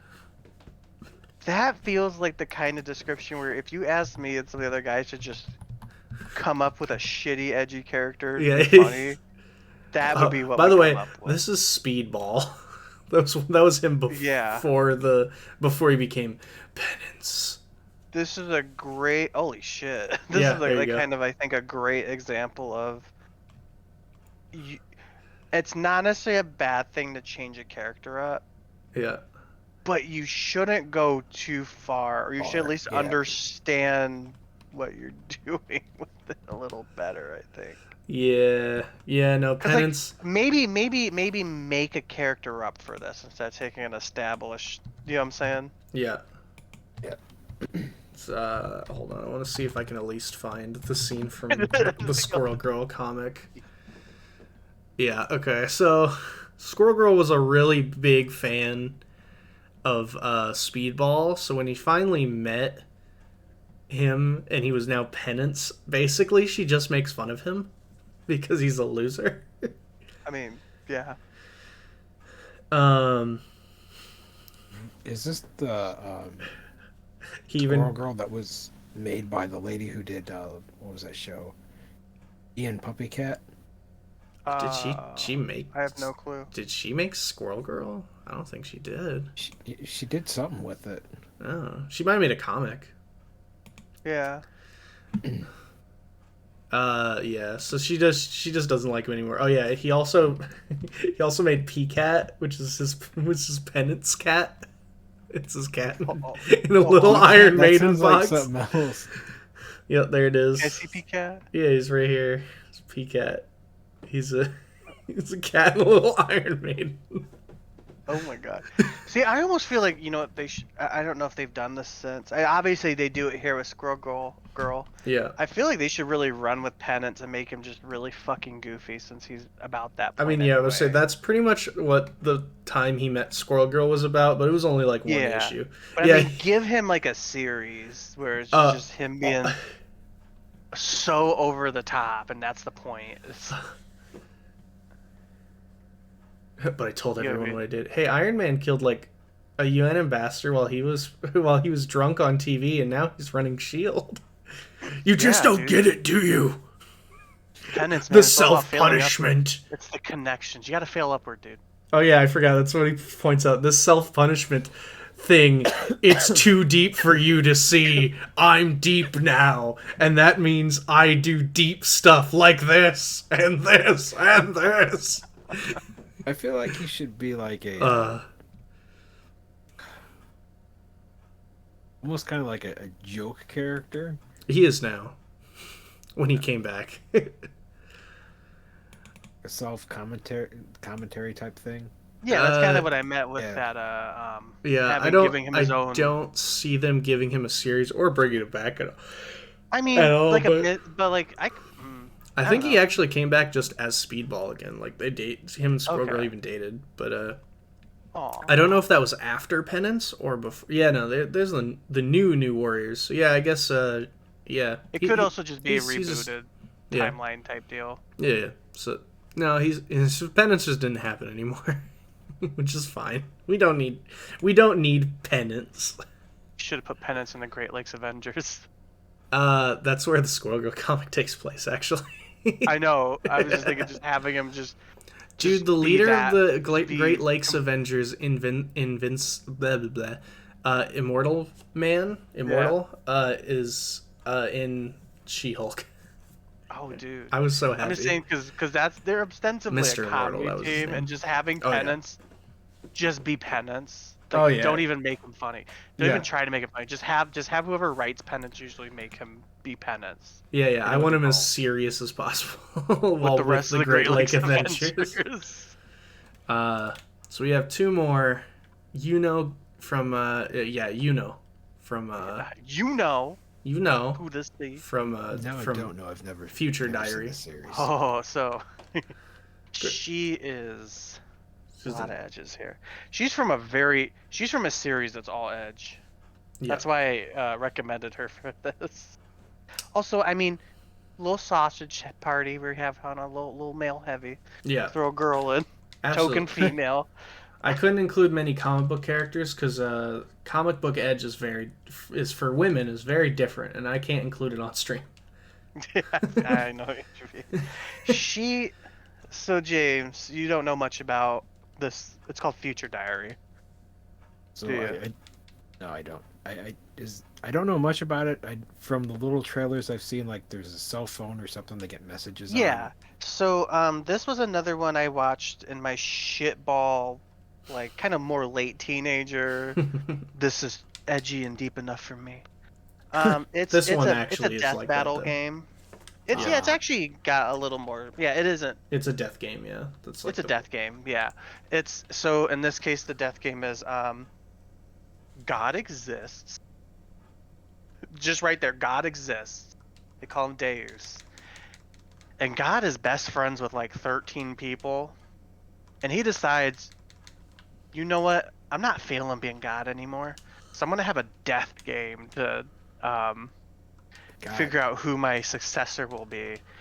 And everyone gets a form of a diary that can tell the future, but in very specific constraints. So the main characters is a cell phone, and I think it's the only one that really talks about that just focuses on him. But like, yes, most of them are like other people's. but there's no futures and stuff like that. context to it. But there's no context for it. Yeah, But other people like so. Other people will like. I think there's one guy who's like a cop or something, and I think his future diary. I don't remember what form it takes because they're not all cell phones, but his one is like crimes that are gonna occur, shit like that. And so this lady, is like the poster girl for psycho serial killer stalker lady who will brutally fuck up anyone who threatens either her love or her relationship and access to him. yeah. If they talk to him, she will Yeah. gut them. Yes. However, she has a very She's- unique upbringing. She does. And well, I mean, yeah. But she in her diary, and to play up the stalker stuff, her diary is also a cell phone, but it tells her what's happening to him. Yeah. And so they actually end up working together a lot because if you put their diaries together, it gives you a more complete image of what's going to happen and lets them get the jump on stuff. But he also like doesn't, it's one of those things where he like hates her and is scared of her, but is also kind of into her. Oh yeah, Type he's into because she's in his eyes very attractive, but she's creepy as fuck. But she's crazy as fuck. Yeah. So she's just that stereotypical I will fucking cut you edgy girl. She was like to my knowledge, the first like really popular tsundere character. I would say probably some of the characters from what's it called? That horror anime that was based on a bunch of visual novels. When They Cry. Yeah, I would say that one. She's very in the vein of a lot of those characters when they go off the rails and get crazy eyes. Mm-hmm. What was the thing with her parents? I can't remember. There's spoilers for another show that has been done for almost a decade now. The only thing I really remember, and I actually looked her up and it popped up. So like this isn't like first time that this competition has happened. Yeah. It's No. like a bunch of parallel universes, and there's a version of her that keeps hopping to parallel universes because the main character keeps dying in them. Yeah. So she finds a new version of the main character and tries to, which probably also explains the increasing levels of craziness. I remember I thought I read and got really close to or maybe finished the manga, but I don't remember much about it. Yeah. You know what I mean? All I know is something about her parents is what made her crazy. So out of vengeance, once she finally got older, she trapped them both in cages and basically abused them until they died. Here, let's see. You know, gosh, Like sorry. it. Wait, sorry, go ahead. Yeah, I don't know. It's really Edge. That's pretty much all She, I know. she's not necessarily a good Edge. No. She's, like I said, she's very much surface level, one note. Yeah, she's obsessed with. She's a tsundere. She likes main character to point of will kill everybody in for him. Gotcha. Yeah. Gotcha. Oh, she was punished. She was basically, yeah, she was just abused by her parents, basically. Okay. Specifically her mother, especially. Yeah. Um, wants to be loved, doesn't know how. I mean, Toga from My Hero is basically like so many of the monster, like creepy girls that are really stalkery in that have come about in the last decade. Probably owe it to her Yeah. specifically. And yeah, I wouldn't say she's, like I said, I wouldn't say good Edge. There's not, in my opinion, a ton of depth to her. She's just, like I said, Yeah. but she also comes from a story that's pretty one note and like is far from the only super edgy character, not even the only super edgy girl in the show. Yeah. There's another obsessive girl, right? I'm thinking, well, we've got the bomber lady and just other Yeah. stuff. If you, She's really James, if you heavy. just look up the character designs for this show, you'll see what I mean. Gotcha. Gotcha. So what I'm getting for this is MySpace the anime where they're all fighting to get to top space. Friend Yeah. spaces. Yeah. Except that, and then you become Tom. And then Tom leaves to go join Twitter. Yeah. Oh wait, speaking of Yep. We had to talk about our last character, Himiko Toga. Toga. One of the most popular characters for all the right reasons. Yes. Let me Every stab you. Tee hee hee hee. Teehee. I mean, yeah, that's her character. Honestly. We don't really even now don't know much about what led her to be crazy. Like, we have a backstory, but it honestly doesn't really explain that much. I actually don't mind that in this No, case. it's fine. I think she works better than Yuno does as Yeah. that type of character, and she's not as edgy as Yuno. No. 100% not as edgy. She jokes. She's kind of cutesy and adorable about it in certain aspects. You can tell she like. Well, she doesn't have. I mean, she definitely has like a fixation on like Midoriya, but like, it's not to the point where it totally keeps her from having any kind of relationship with anyone else. It's also not Like she's. the fact that Midoriya is the symbol of her affection is actually more coincidental. Yeah, she's also used better in terms of like oh my gosh, I just had it. Like they do more interesting things with her for sure. Like her whole parallel with or like relationship, I should say more with Uraraka. Yeah. The Like interesting aspect of that she sees them as the same. to the point where I don't know if we want to talk super spoilers. I guess it's shown in the anime already. Yeah, as long as it's in the anime, I guess it's fine. To the point where she at least begins to emulate her. Yeah. And that's kind of all I'll say on that, since this is still a more recent anime that Yeah. also my fiance who would be mad at me if I said anything more than that is in the room. So what happens is the Kool-Aid man comes in and kills everybody, and she falls in love with the Kool-Aid man, but she accidentally tips him over and he dies. No, Yes. she wouldn't fall in love with that character. No, she's obsessed with people who are currently injured. Yeah. People who kill I people will doesn't matter to her. I will also say, like, I find her back, like, what we do know of the backstory and how that might motivate her more interesting. Yeah. Like, she was actually the character, not just, Yeah, not she, not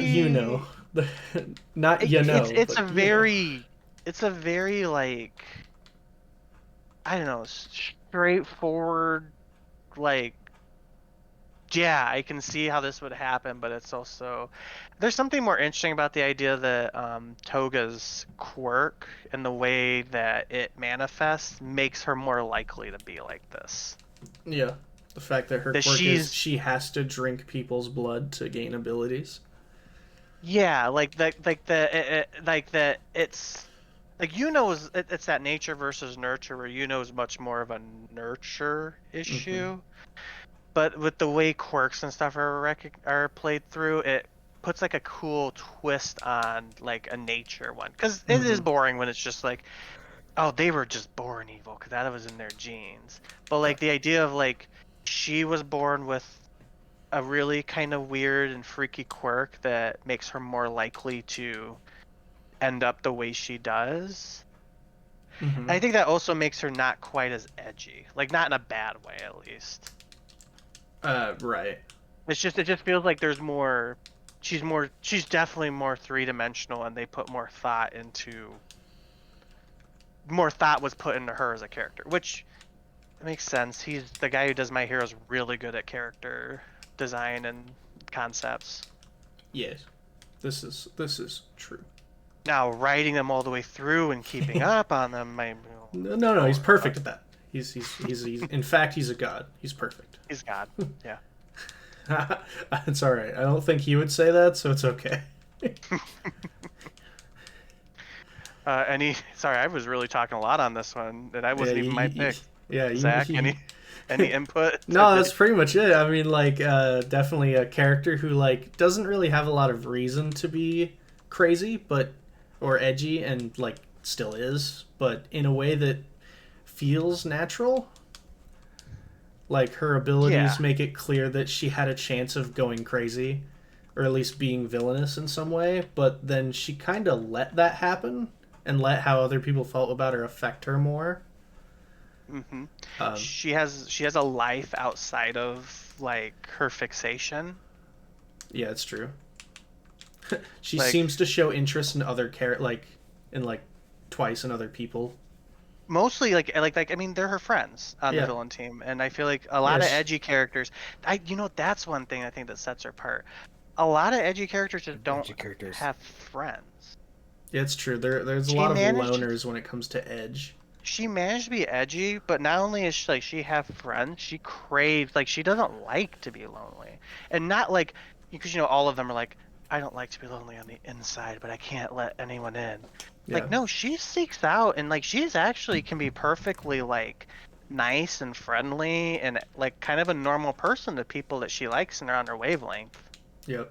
And then she can also be violent and aggressive towards people she likes, and yeah, exactly, because she likes to do that. She does. But yeah. Honestly, I didn't think I'd have this much to say about her. It's Horikoshi, man. Hidden depths. Hidden depths. But that's everybody we got. Yeah. James, was there any more input you had? I think you nailed it on the head. Yeah, I did want to bring this is one thing I want to bring up. Yeah. Because Isaac mentioned one of the good ways to make an edgy character is to give him a reason, but then like I was just saying, that reason needs to be satisfying. Because like I said, there's that's part of the difference between and Toga. Yeah.